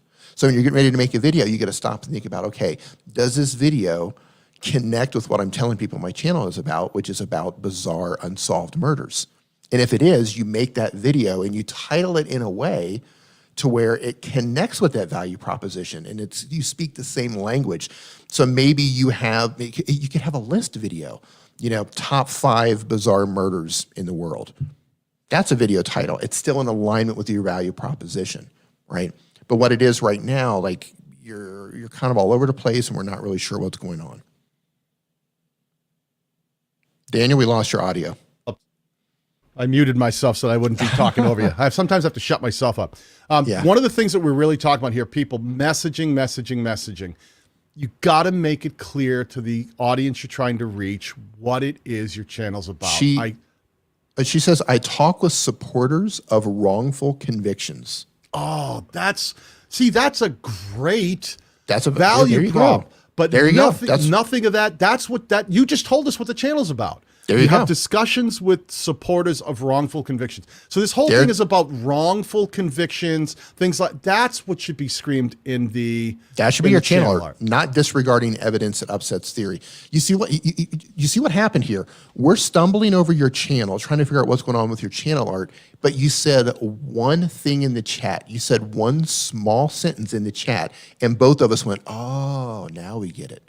Right? That's the thing that needs to be in your channel art. And then you need to make sure that every video is in alignment with that. When you're crafting your titles, you need to make sure that that is also in your title in terms of people read that title, they understand that it's about a wrongful conviction. Yeah. Yeah, 100%. Yeah. One sentence, you said one thing and we both went, oh. Yeah, it was it. That was it. There you go. The minute you made it clear to us, now we could spend another hour giving you tips, which we're not gonna. But think about how to make sure that channel screams it all the way through the titles, the playlist, the channel art. That you should be talking to people about wrongful convictions, or talking to people that are supporters of wrongful convictions in different cases where people were wrongfully convicted.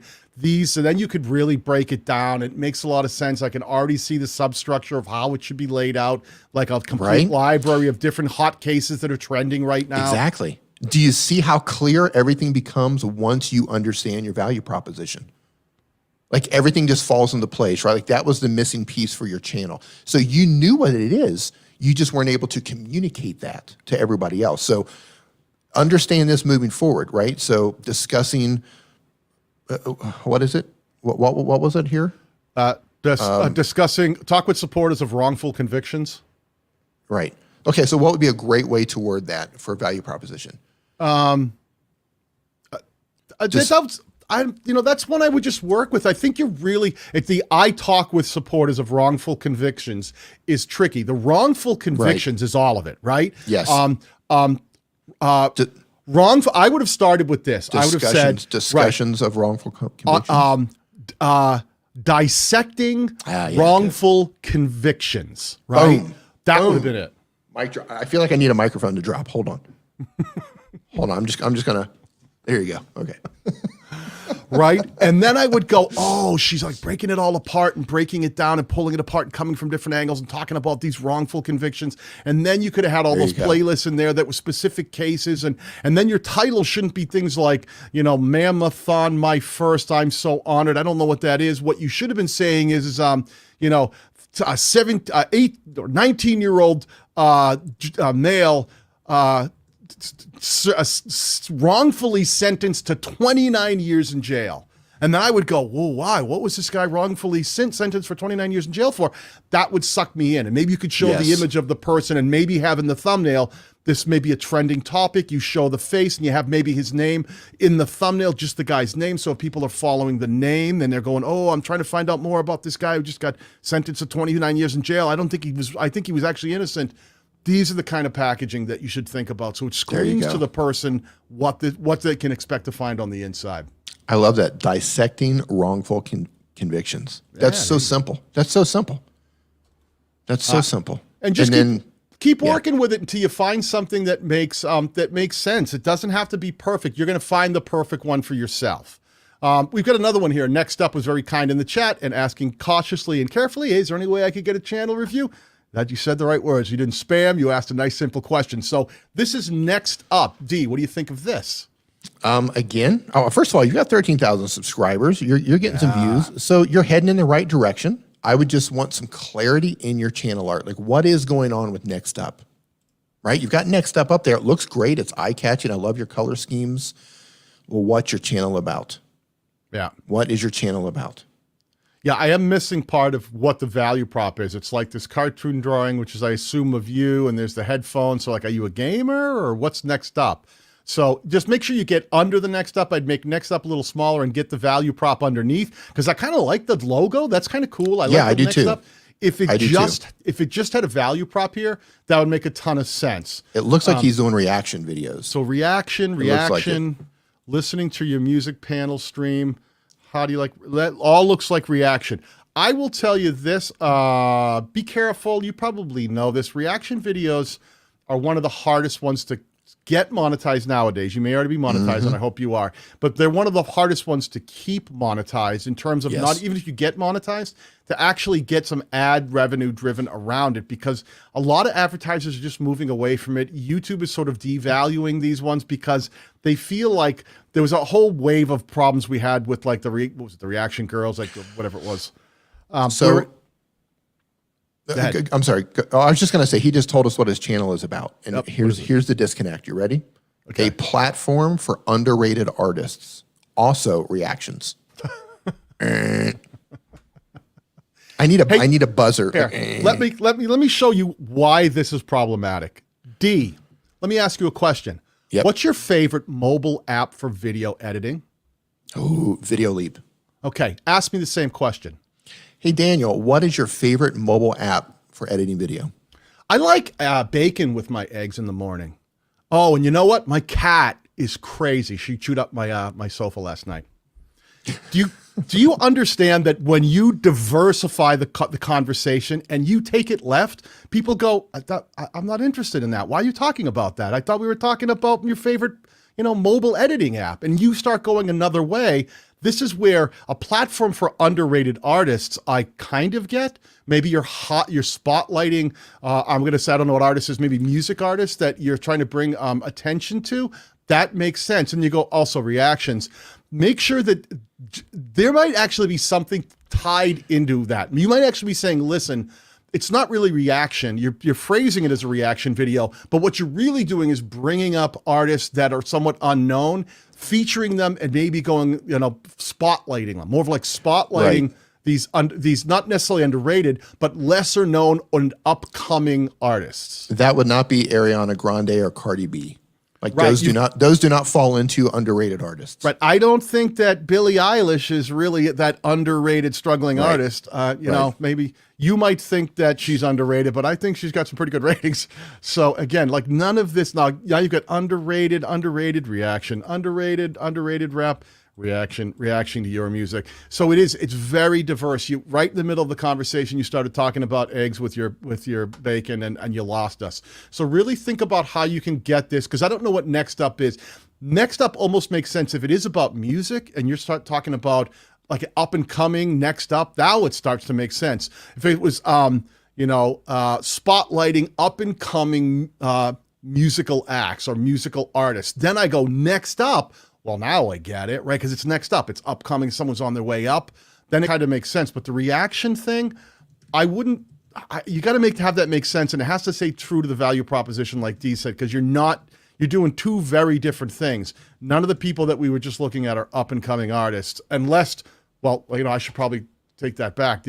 Are these videos 12 years old? No, it's a year ago. Billie Eilish was already big then. So I was going to have to double check. Maybe he did that right when she just hit the scene. But a year ago, she was already huge. So yeah, just make sure you dial this in. And you've got some stuff that's done well. Here's one of the biggest problems that people run into. You'll make a reaction video and it does well. And you're like, oh, that's cool. I'm going to do more reaction videos. Then you do one that's underrated rap songs, and maybe that does well. And you get sidetracked trying to figure out which thing you want to be, because both are driving views. But what you have to understand is that every time YouTube serves one of your videos to the opposite viewer, someone watches the reaction video and goes, oh, first time listening to Billie Eilish, that was really cool. That's a cool reaction. I love reaction videos. And then you go in, then you put out an underrated rap songs.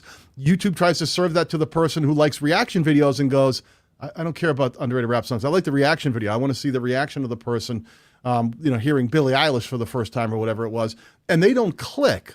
And the problem is you've changed the conversation. They don't click. YouTube is not a good arbiter of quality, and they just go, I guess this person didn't like this video, and it could have been a great video.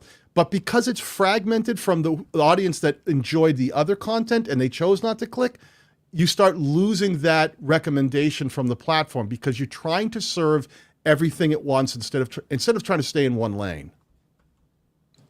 I love it. And I say next up says in the chat, I definitely feel that. Would you recommend separate channels?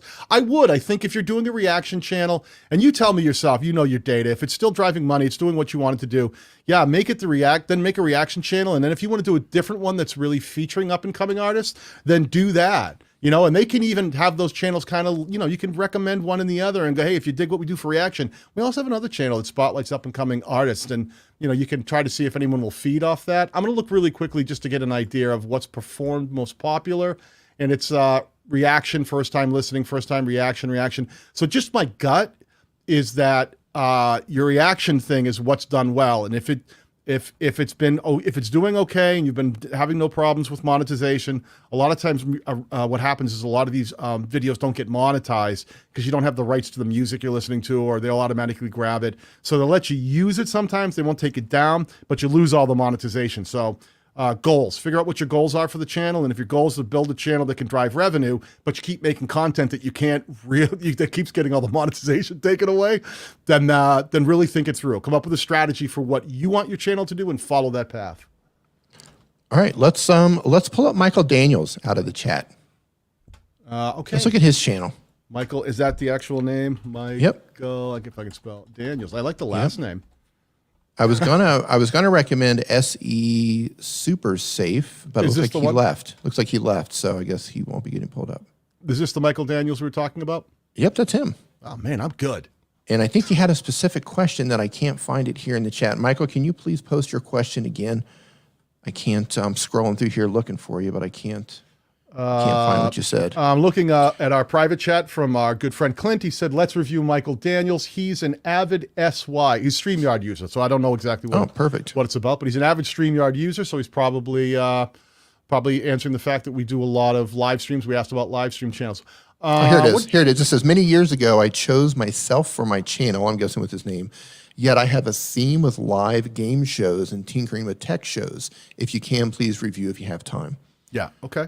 I think it's smart. So you created a channel for yourself. You're branding your name. Listen, the smartest thing I ever did with my channel, and I can only do it once, unfortunately, is I created a channel under my name.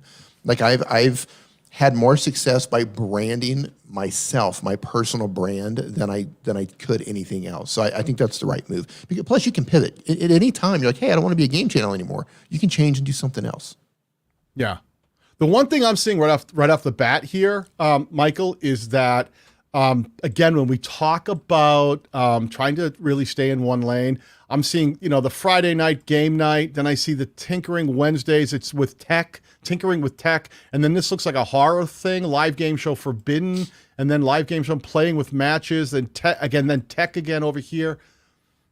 I'm losing a bit of what this channel is really about in terms of what you're covering. It seems like you're covering a bunch of stuff, and I got to be honest with you, I'm so overwhelmed by the channel art that it's hard for me to understand what it is, like what this really is. And then when I go down to figure out, well, this will help me, you have a YouTube channel intro that apparently is one word, no spaces, YouTube channel intro, that doesn't help me without actually watching. I can't quickly look and go, oh, that will help me. And then I go, let me go farther down. This is what I'll learn about. Tinkering with tech show, replay of live shows, that doesn't help me. Game show replays doesn't help me. Which game shows? Is this your game shows? Is television game shows? But there's all these different, there's so much going on here. Dee, what are your thoughts? Well, I can tell you that either I am subscribed to Michael or I've watched enough of his content that YouTube continually shows me his content. Well, one or the other, I'm not sure. Here's the thing. He makes great tutorials. Okay. Michael makes great tutorials. But one thing I've never clicked on whenever YouTube shows it to me is a game show, right? And every time YouTube says, here's a game show, and I'm not clicking on it, that's not a positive signal going to YouTube.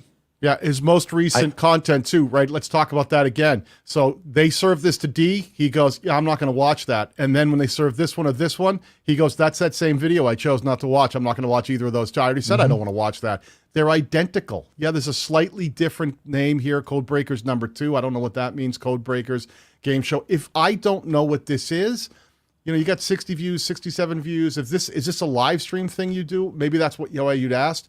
That's cool, but I would not leave these things listed for replay, I would unlist them and get them out of algorithmic rotation. If they're only driving 47 views or 3 weeks later, it's still driving under 100 views because they're not performing the way you want with your target audience. Now, when we reorder by popular uploads, what do you see, D? Look at that. Here's the tutorials that I was talking about. Look at that, 133,000 views, OBS Virtual Cam. Actually, that's the video where I learned about OBS Virtual Cam. Wow. Right there. Yep. Right there. Like, look at the stuff that's hitting. Activate YouTube live account. Zoom change video layout. Like, he's knocking it out of the park on some of these. This is what's interesting here. 62,000 views on a live stream. On a live stream. Yes. Yep. There's no gaming in here. Yep. Add a calendar to mobile Google. Add calendar to Google. Oh man, we could have used this the other day. Dee and I were trying to add the StreamYard calendar to our Google calendars. This is I would have watched this all day long. So Michael, here's the thing, man. Like I said, I watch your tutorials. I think you're fantastic at making tutorials. I watch them, but I think you're going to have to make the difficult decision in terms of what the goal of your channel is. If you want to make tutorials and you want to brand yourself, Michael Daniels, and grow your channel this way, I think there's huge opportunity for you down the road. And if you want to do a gaming channel, then I would consider moving your gaming stuff over to a gaming channel and unlisting all of the games that are on your channel. But that's a decision you've got to make. Maybe you don't want to do tutorials anymore. I don't know, because gaming, doing game shows, that can be fun. So you're going to have to make that tough decision on where you want this to go. But I wouldn't put them both in the same channel. Because you can see right here, sorting by the most popular, your games aren't on here. Nope. And let's pay attention here too. This is another thing. Anyone out there thinking about doing this, organize your videos by most popular. And the next thing I do, not just based on who got the most views 2 years ago, 4 years ago, a year ago, 3 years ago. The next thing I look at is where can I find a recent one? A year. I watch, and I go, wait. 6 months ago, he drove almost 6,000 views. When he did this, have someone else host your Zoom. That connected. And then I look again, where's another one that's not, 10 months ago. Zoom meeting settings explained for beginners. Oh, look at this one from 5 months ago. Zoom gallery view customization. Yep. When you provide information on these things, even recently, within the last 6 months, this stuff is connecting with your audience. But I'm not seeing any of the game show stuff here. There's one. What? Wait, I lied. From 2 years ago. Right when I said it, when it pops up. This is where you want to really think about this, my man. Make some decisions about what you want to do. Step number one, don't put all this stuff on the same channel. If you want to do a game show kind of channel, make the game show channel, make it separate than the one that does the tutorials, and then try building that. And you'll find out quickly if it succeeds or not, because there's always that chance that some of this stuff isn't connecting because YouTube is still looking at what's performing, all this other tutorial, then it tries to serve a game show thing to these people who like the Zoom tutorial, and they go, I didn't want to watch I'm his audience. I watch his tutorials, and I've never once watched one of his game shows, not once. I skip every single one of them. And that's it in a nutshell. Everybody, when a viewer, it's not saying that your game show video wasn't great. It's just not what Dee signed up for when he said, I like the one I did watch. YouTube said, hey, you like that one? You want this one? Dee went, no, that's not what I was here for. But that's okay. If he puts another thing up that I need, I'll click that later on. But this one is a hard pass. And that hard pass sends traffic data back to YouTube saying, people don't like this video. Period. Yeah, yeah. And you're bringing in two different types of audiences on your channel too, and that can be confusing to YouTube when they're trying to figure out the right audience for your videos. 100%. Is this an audience who wants a Zoom tutorial, or is this an audience who wants to watch a game show? Let me see. Yeah. Let me see.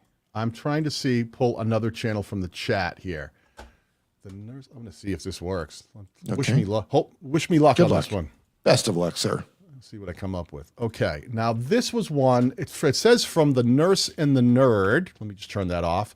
And the description in the chat said, hey, could you review our millennial dating advice channel? I already love the idea of this. I got a millennial dating advice channel that helps millennials figure out the dating world. Lord knows right now with COVID and everything else going on, I don't know how anyone is out there trying to meet someone new. Like, that's tricky. You know what? It's tricky to meet someone new, and it's tricky to be locked in with someone new for a year. or not just locked in with someone for a year period. Yeah, not anyone specific. We're not pointing fingers. I think relationships have definitely been put to the test over for the past year. For sure. Hey, take a look at this channel art. What do you think, Dee? Let me pull it up. Let me blow it up here. Hold on.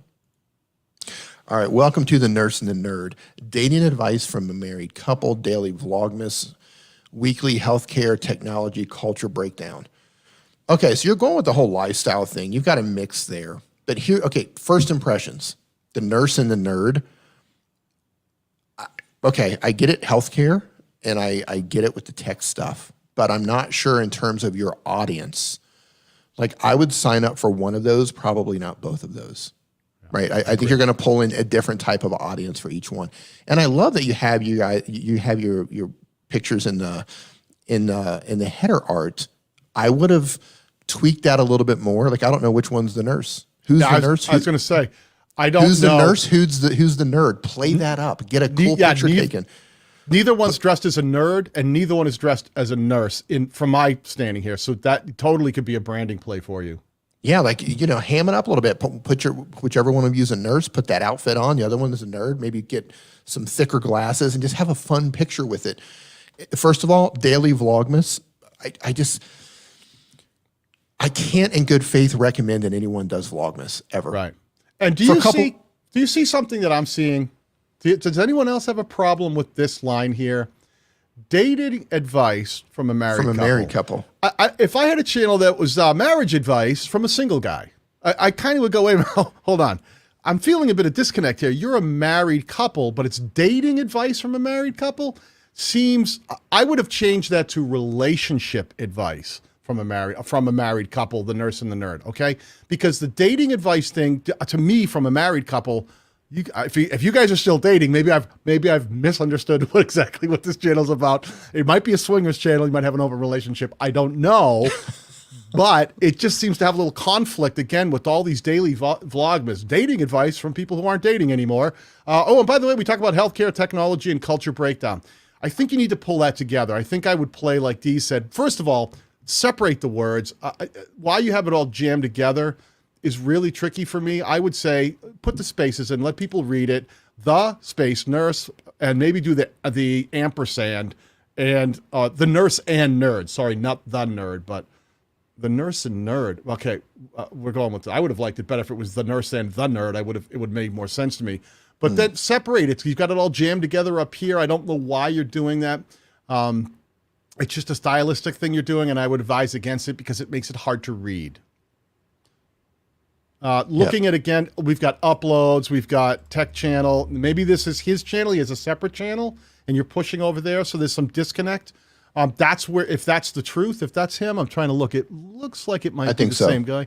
If it is, then let the tech exist on his tech channel, and let this one be the relationship advice from, maybe it's like you have this, it's the dichotomy of, you're a nurse, or he's a nurse, she's a nurse. I don't know which one's the nurse. And the other one is the nerd, and they're so different, but somehow they've made this relationship work.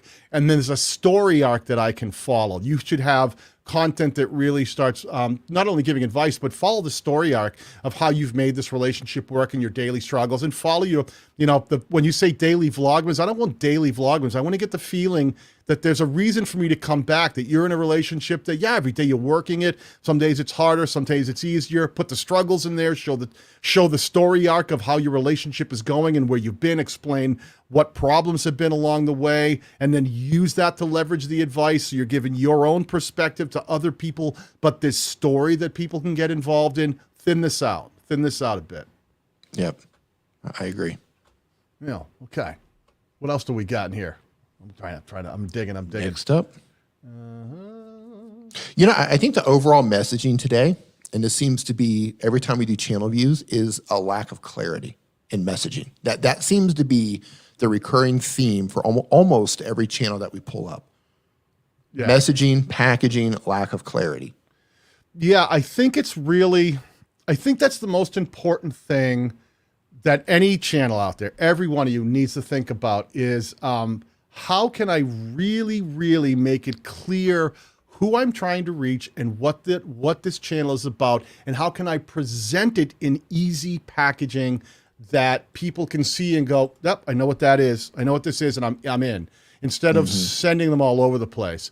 I'm going to pull up this channel, The Ballad of Janine. And real quick, before we move on to The Ballad of Janine, it's easy, especially if you're just getting started on YouTube, because Daniel, what are you interested in?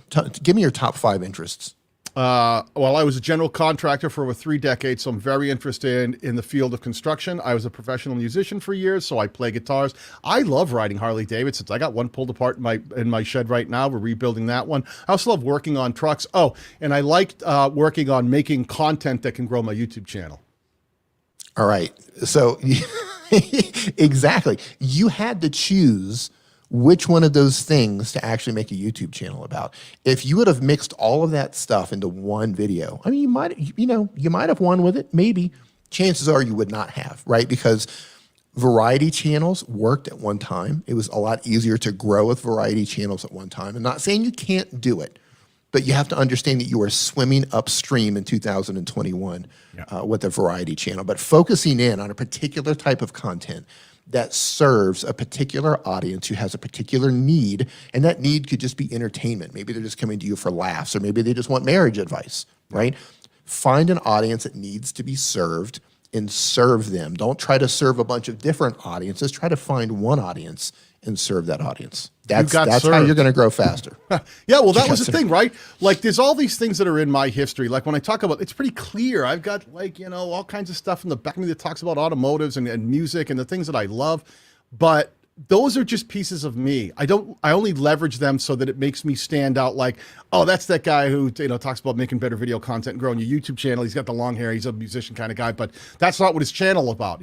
This is just part of who I am. The things that are important to me, this is my life. That's like tattoos on my body, that they all mean something to me, but you don't need to care anything about those things to have a conversation with me about the thing that I'm here to talk about on my channel, making better content in order to grow your YouTube channel. That's why Dee and I relate so well, because he comes at the very same kind of idea of learning to use your mobile device effectively to be a better content creator and use it to grow YouTube channels. And it's, I just come from a different aspect. I'm really focusing on not the mobile angle. I'm really talking about video editing and using that, leveraging it in structure to make content that will help grow your YouTube channel. But where we have overlap is that idea of really breaking apart the idea of how to grow a YouTube channel effectively. So that overlap, that allows us to have this conversation today, because we don't spend this time talking about video editing. We don't spend this time talking about mobile apps, though I did mention one earlier. We spend this time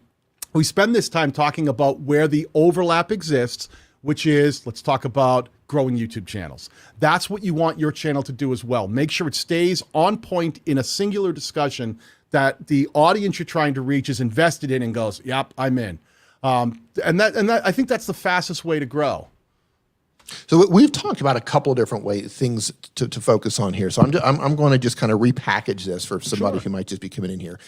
Here's the most important things. Like, if you're trying to figure out how to grow, right? If you're trying to make money, you want to send people offline, that's something completely different. But if your goal here is to learn how to grow your channel, learn how to grow your YouTube channel faster than you already are, first and foremost, like I said before, you need to find an audience and serve them. You need to speak to a specific person with all of your content. Second thing, you need to focus on your thumbnails to make sure they get clicks, because if you don't get clicks, you don't get views.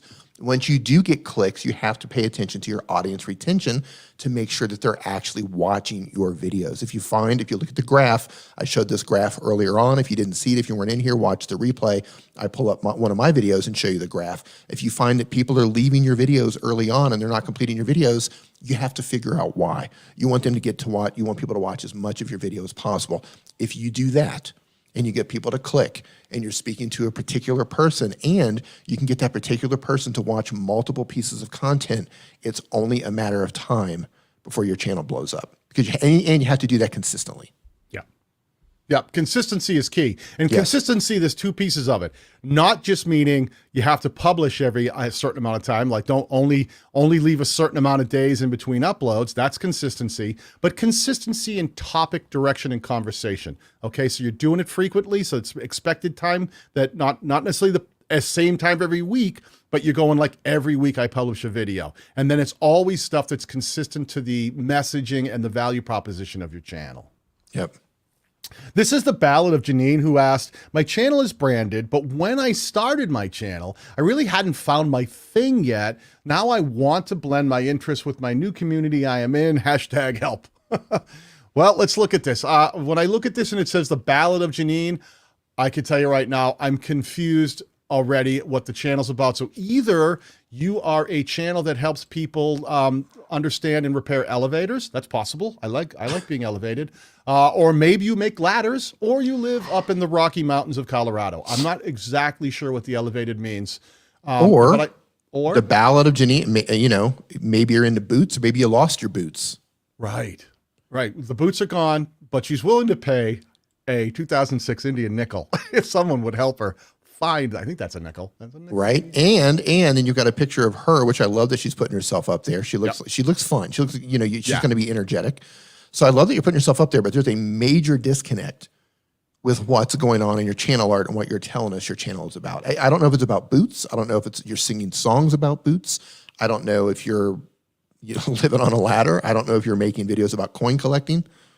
So let's go down. Let's see if we can figure it out. So as we go down, we see Utah gold back. So without watching this, what is it? It's gold. Ways to obtain a Utah gold back. So that must have been what the coin we're talking about. Okay. Gold coins. So it's a coin collecting channel. They're talking about gold coins or coins in general. Okay. I do not understand what any of this is. Hold on a second. So here, what looks like it's something about coins, and now it's dogs. Now it's wherever she lives. Welcomed Forks, Washington, welcomed by the Northern Pacific Ocean. So now it's a travel channel. And then it's pistol packing pilots. So now it's about pilots who carry guns. And then it's dogs again. And it's Marilyn Monroe. I am lost. You see where we're going with this, Janine. So lost. But she said, in her own defense, she said she hasn't found her thing yet. Okay. Now that's a great, at least you're saying like, I just don't know what my thing is. I'm just trying different stuff. And let's pretend that that's exactly what you're saying. All right. And that's what you're trying to have help with. 5 years ago, this is the kind of stuff when it's 5-6 years ago, the YouTube is a different. I don't know that this has any value anymore. In My Life by Ed Sheeran, you're posting up someone's music. I definitely wouldn't do that. That looks like Ed Sheeran. That looks like Eric Church. It looks like you're posting up either cover songs, but that actually looks like let's find something within the last year. Yeah, is there anything recent? 2 years, 4 years, 1 year, Happy Birthday America. 9 years, 7 years. I'm just trying to see if anything's performed. Mail call giveaways. Well, it says silver giveaway, so there's something to do with metals in there. Utah gold back. Yeah, I'm lost. Maybe you can help us in the chat, Janine. And tell us exactly what your passions are and what it is that you're. This is the way I would say this. Listen, Janine, there's going to be things in your life that are important to you, that you have a passion for, that you find interesting. I want you to think about YouTube as just a conversation. There are people out there. If you walked into a room that had hundreds of people in it, and some of them maybe you knew, some of you didn't, some of you kind of knew, and they're all in sort of different groups, just hanging around, having different conversations, and you're wandering, sort of finding a place where you're gonna get your plate of food. It's at a party. She said precious metals. Precious metals are her thing. Okay, so this is it. You're gonna say it's precious metals. All right. So now I go. There you go. You're going to go find the group of people who are also interested in precious metals. Okay. So do you see how easy this comes together when somebody tells us what their channel's about or what it is they're interested in? You see how the pieces just kind of fit? Right. So precious metals. If I had to say, Janine, if I had to tell somebody what's a couple of words that would explain my interest in precious metals, and I went up to them and said, what's your interest? And I said, life elevated. Do you understand how Life Elevated in no way depicts that? Now, the name of your channel is The Ballad of Janine, which doesn't really scream precious metals either, but that's not the worst thing in the world. Hey, listen, there were bands named Led Zeppelin that we decided once we knew what they were about, we got over the name. Leonard Skinner, I don't care so much about channel names as long as the value proposition after the name is clearly depicted in everything else, so that I can go, oh, the Ballad of Janine might be the journey of this girl, Janine, who's really interested in precious metals. And she talks about coins. She talks about all things precious metals, but I don't see all things precious metals. I see cowboy boots, life elevated, and this other stuff. So you need to figure out a way to target in on your love of precious metals and figure out what other people find interesting about precious metals and start making content that they're interested in as well. It can't just be the thing you're interested in. Can't be your choice of the little world of precious metals. You have to make sure that you're serving somebody something, because do you see this, Dee?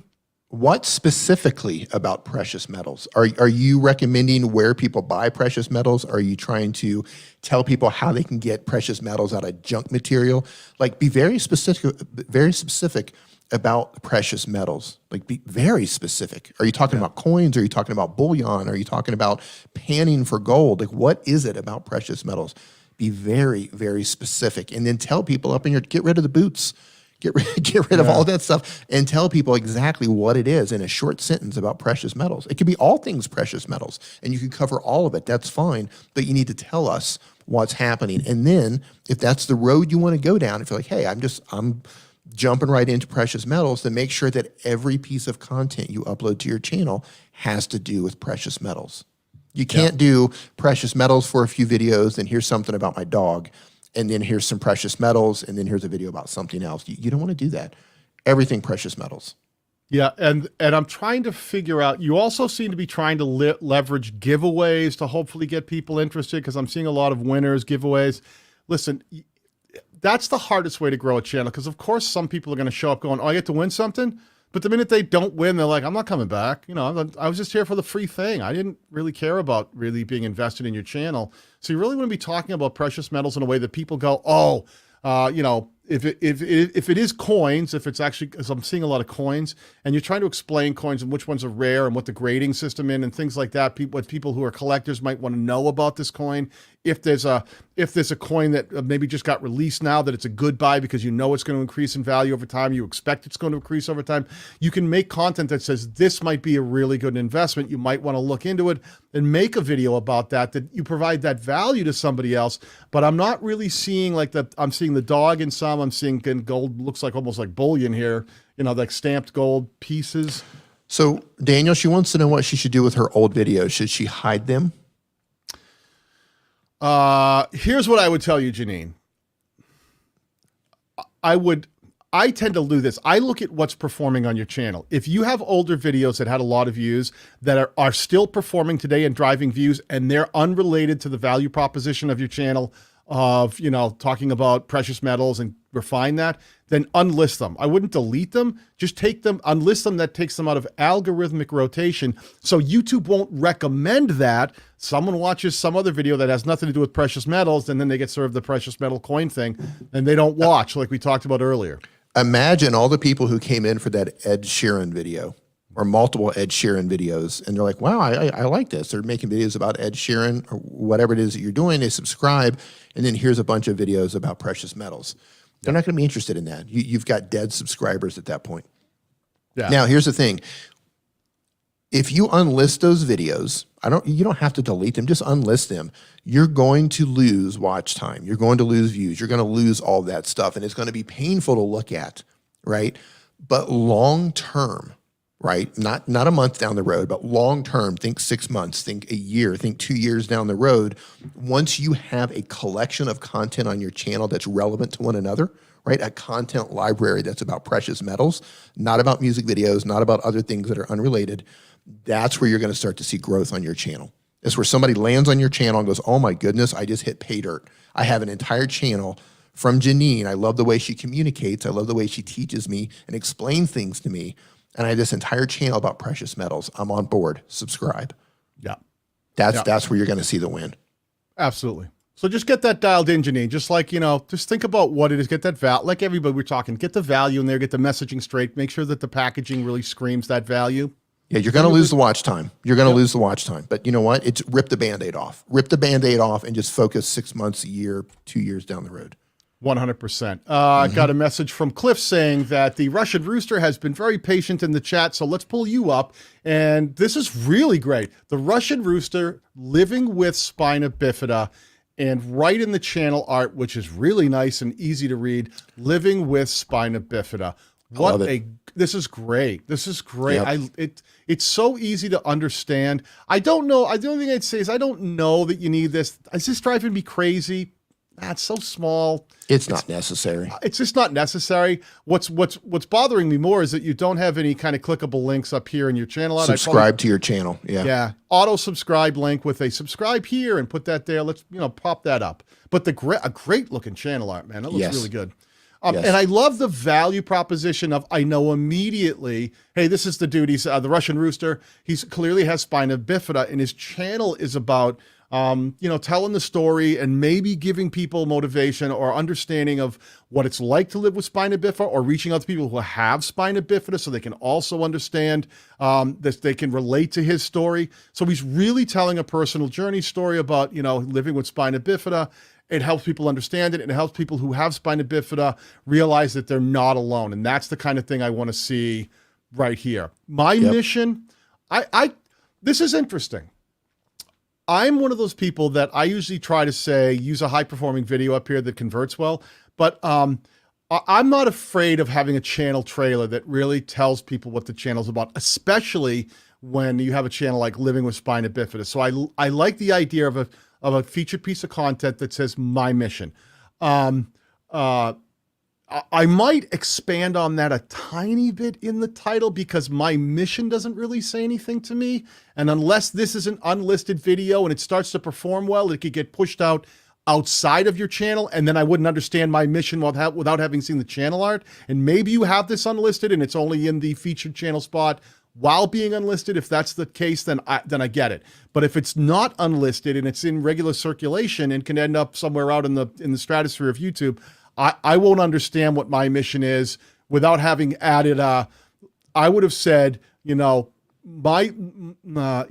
mentioning about the living with spina bifida in there, and then explaining your mission, in one title that says the whole thing, so that if you see it out of context, still makes sense. Dee, what do you think? No, 100% on board with that. 100%. I don't have anything to add to that. Not a fan of uploads. Again, I've explained why. I'm not a fan of creative playlists. I think this is uncurated. Not necessarily, unless this is someone, this is someone else with a disability. Life sitting down, that's kind of cool. Okay, this makes sense. The featured channel, someone else, life sitting down, let's address the elephant in the room, I have a disability. That's, okay, I get what you've done there, so it makes sense. But if you have more content, can I just take a look at how much content you have over here? All right, it's kind of a newer channel in terms of physical content. Date-wise, been around since 2016. In terms of making content, it looks like in your uploads, 19 views from 5 days ago, going back as far as 2 years. So it looked like a year. Looks like a long time off. I hope everything's okay. I hope it was not health that was stopping you from making content.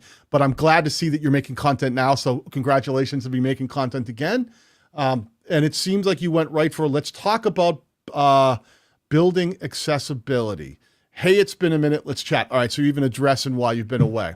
So you're really at that point where you're like, listen, I had a channel. It started talking about some stuff.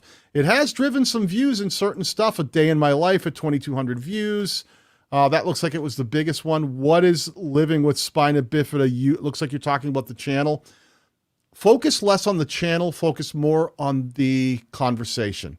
Instead of saying, what is the Living with Spina Bifida YouTube channel, say, make a video that said what it's like living with spina bifida. Because now you don't have to know the channel. I just want to watch this video and I want to engage with you and see this right there. And you should not make a video talking about your channel. Make a video that's true to your message, which the message isn't, I'm here to just promote my YouTube channel. I'm here to talk to people about what it's like living with spina bifida. So things like, I love this. Let's talk about building accessibility.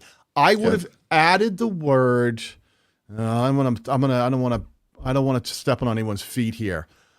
I don't want to use the word handicap or anything, but I want a word in there that goes beyond disability. Just building disability. Is that what your friend used? Disability. please excuse me for not having proper etiquette here. This is all me. I'm an idiot. I admit that. So if it's disability living, let's talk about building disability accessibility. Or, you know what I mean? Somewhere in there where you start speaking to because building accessibility is like, oh, they don't put the front door at the mall at the right place. I don't know what that means. What we really want to talk about is making sure it's accessible to anyone who has a disability. This is completely, well, it's kind of on topic, but not in regards to YouTube. But like this video just made me think about something, and I just thought it was really interesting. So, but before this whole crazy thing in life just happened that locked everybody down for the past year, I was in La Paz, Mexico. And La Paz, Mexico has probably the best Malecon, the best walking beach sidewalk that I've ever seen anywhere in the world.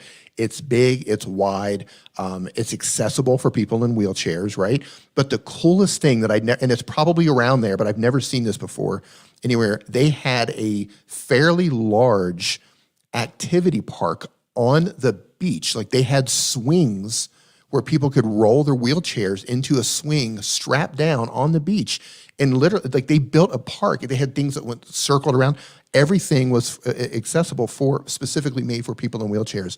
It was a park on the beach, and I just thought that was the most amazing thing ever. I know it's completely unrelated to the YouTube channel. No, that's so cool because that's the kind of thing. That's the kind of thing I'd like to see him talk about. Like even if he hasn't been there, he could talk about some of the greatest places that are absolutely accessible for anyone with a disability.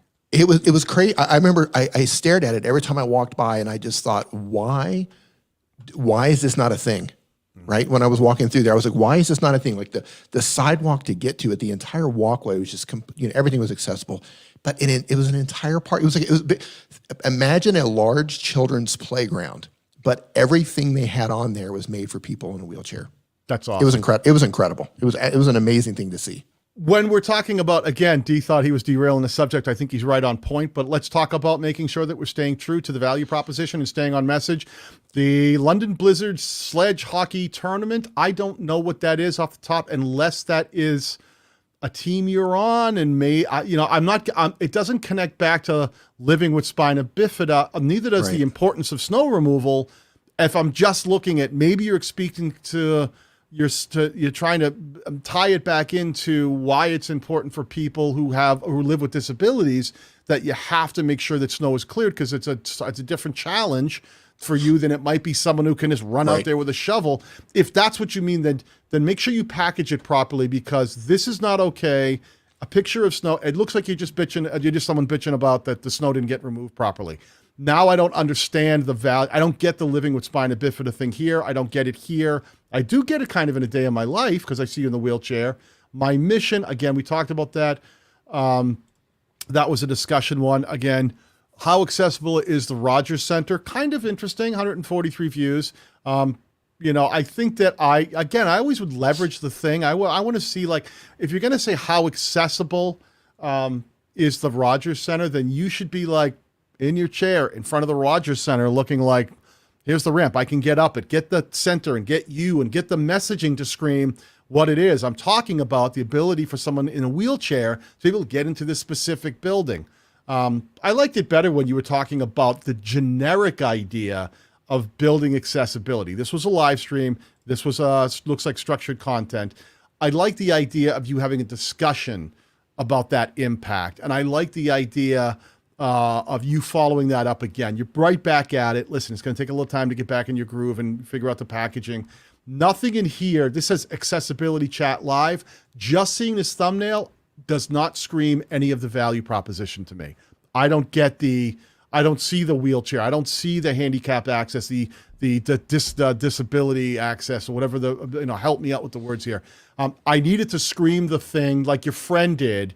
Your friend did it in her own channel, the one you love enough to feature. She said, let's talk about the elephant in the room. I have a disability. So glad we got out of that. That's the kind of thing that you want your thumbnails to scream, hey, we're not hiding anything. We're talking about disabilities. We're talking about building access. I want that all to scream that, not just a picture of a building. And then accessibility chat is confusing to me. Dee, what do you think?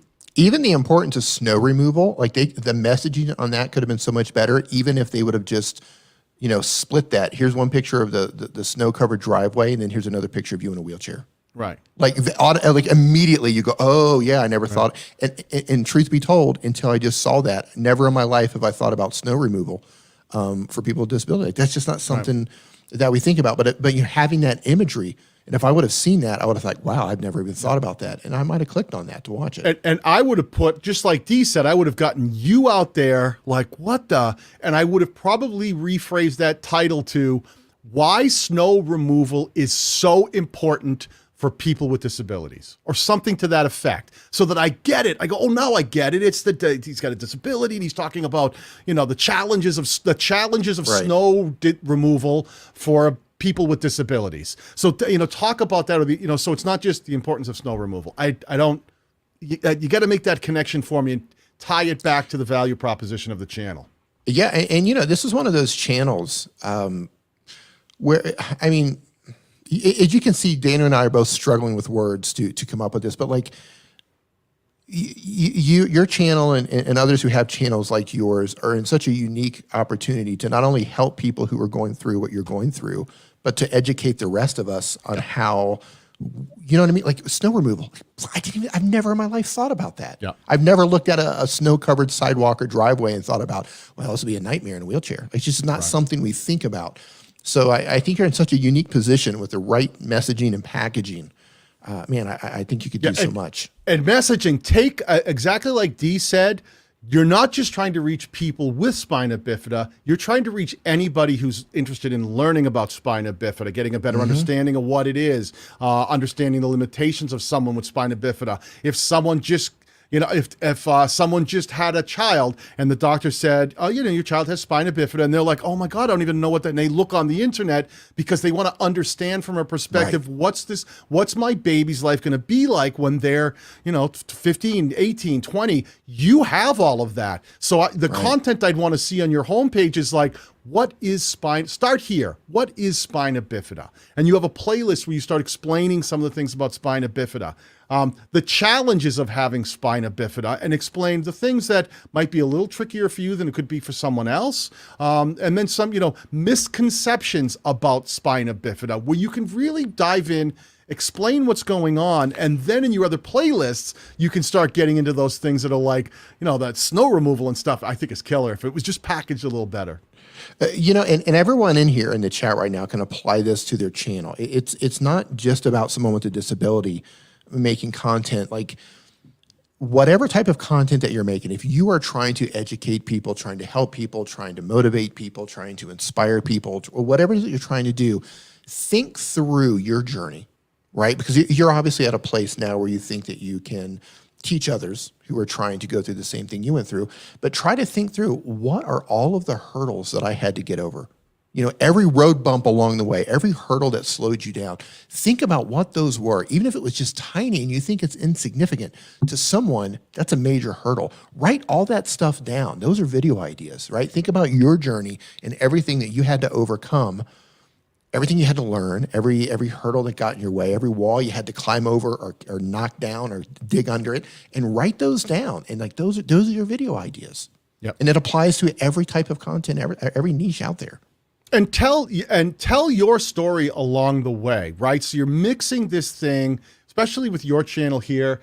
How many shows have we seen on television that have done well, that are lifestyle based around a certain specific situation? Like if you see like some kind of a Kim and Kanye, did they just get divorced? Are they done? Are they split? No, I don't care. I don't know. I don't care. Good. Because these two well-known people get married, and maybe people are interested in that. Like when you see a Kardashians, they want to know what it's like living with this Kardashian lifestyle. Maybe I can tell you. It's it's not all fun and games. I mean, they're sleeping. They're all sleeping right now in the other room. They wake up at the crack of noon. You should try getting money from them. I'm like, hey, I need a new laptop. And they're like, hey, take it up with daddy. Yep. Kardashians everywhere. It's not all fun and games is what I'm trying to say. But the point here being, how many times have we seen television shows like families that have like, like 9 kids, and the whole story is like, oh my gosh, what's it like to be in that situation? Those challenges in the story and the dealing with things that you have to deal with. You're uniquely in that position to not only tell people about the disease and explain to them what they need to know and explain, what your experiences have been, but then tell your story in each and every video and give people a reason to come back. Talk about the adventures, talk about the things you're trying to go do, talk about when you go to see something, like you try to go see a hockey game and it's like, I just got to this building, I can't even get in. We really need to do something about the accessibility of buildings for people like me. It's impossible to get into this building. So there's a story in there, not just based on, you can make the accessibility, video that talks about that for people with disabilities, but also tell the story. Maybe you were going to see a hockey game. Maybe you're going to play a hockey game. I don't even know what the hockey game thing was, so I don't know what how it related to you. But then you can explain going to there and sort of show how you can be out there living your life and being, just like anyone else living your life. And then that story brings me through, and it gives me a reason to come back because I'll become invested in you as a person out there that just has a lot of motivation in your life, that you kind of show people like, hey, listen, nothing's going to stop me. I do whatever I want. And if I have problems and I find that there are hurdles in my life, I'll tell you what they are and I'll talk about them on my channel. So it's a really good perspective piece where we get to follow your story and we get to learn more about you and we get to learn more about spina bifida all at the same time. That's a ton of value. I love that. And on that note, we've done pretty good today here. We've actually hit our time limit, and I know there are people waiting to get pulled up. We do apologize. We had a time limit that we're actually 19 minutes over our time limit. We tried to get in as many as we can. Here's the thing. We're here every month for this. So if you didn't get in this time, come in early next time, and we'll try to get you pulled up. So we do apologize that we couldn't get to you. We had a time limit. Daniel, man, you knocked it out of the park today. You gave some great, valuable information and helping people. And the advice that here's the thing. I see some people in here that are disappointed didn't get their channel pulled up. Everything that we told every single channel in here can be applied to your channel. Your channel's not unique, right? You need clarity in your channel art. You need a value proposition. You need thumbnails that aren't too cluttered, right? So every piece of advice we gave everyone else, you can apply that to your channel. These are basic practices that everyone in here can take away, right? And I promise you, your channel's not unique. I promise you, your channel's not unique. We would tear it apart the exact same way we did every other channel, which is packaging, messaging, and clarity. Yeah, be your own best critic. I want you to really take a step back. It's one of the hardest things to do is to have perspective on your own channel, but you could see all these things we talked about in the reviews today. I want you to step back and go, okay, I listened to what Daniel and Dee said. Let me look at my channel and try to really get step back and not have my nose pressed against it. Is my messaging clear? Does my channel art make it clear what I'm about? Do I have links going everywhere? Do I have nice structured playlists? Does my content make sense? And does it support the value proposition? Pull it together, get in a lane, drive that message and the packaging home.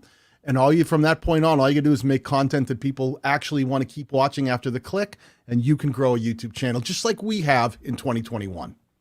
Yeah, I love it. And if you do have any particular questions, Daniel and I are both very active on Twitter. We have links to our YouTube channels down below. And if you want to start live streaming, StreamYard is absolutely the easiest way to do that. There's a link to StreamYard down below. You can try it for free. They actually let you stream up to 20 hours per month, totally free, and it's browser-based, which means it works for every computer and every mobile device. So we'll be here. We're going to start live streaming the second Saturday of every month. That's going to be the thing. The second Saturday of every month, we're going to be live here on the StreamYard channel. So mark that into your calendars. The second Saturday of every month. And we're going to try to get the time zone, the same time locked in. Today my time was noon Eastern Standard Time. I think that's pretty good. I think if this works, this is probably what we'll go for. So you guys will know. So if anyone didn't get pulled up, you'll know you can come nice and early and get ahead of the game next time. And like anything else, we get to see faces. We get to recognize you more often. And if we know that you're in there and you're participating, you're more likely to get pulled up as opposed to spamming and stuff. So we appreciate everybody hanging out today. And we really appreciate the great questions you guys asked along the way. So helpful. Really, really helpful. Great questions. Make sure that you guys stay motivated too out there. I know sometimes it can be really disheartening when you haven't seen the kind of growth that you want to see immediately, but I promise you, if you start putting the things we've talked about into play, you can grow a YouTube channel. I love it. All right, everybody, we'll see you again the second Saturday of next month. Calendar that in, show up early, and we're going to see if we can't get an extra hour out of them next time. They told us this time 2 hours, 2 hours, 2 hours. And Daniel and I, we're not going to follow the rules. We don't listen to anybody. We don't listen to anybody. But we're going to see if we can't get 3 hours next time so we can get more people up here next time. So thank you so much, Daniel. Thank you. StreamYard, thank you. And we'll see you guys next month. See ya. Peace.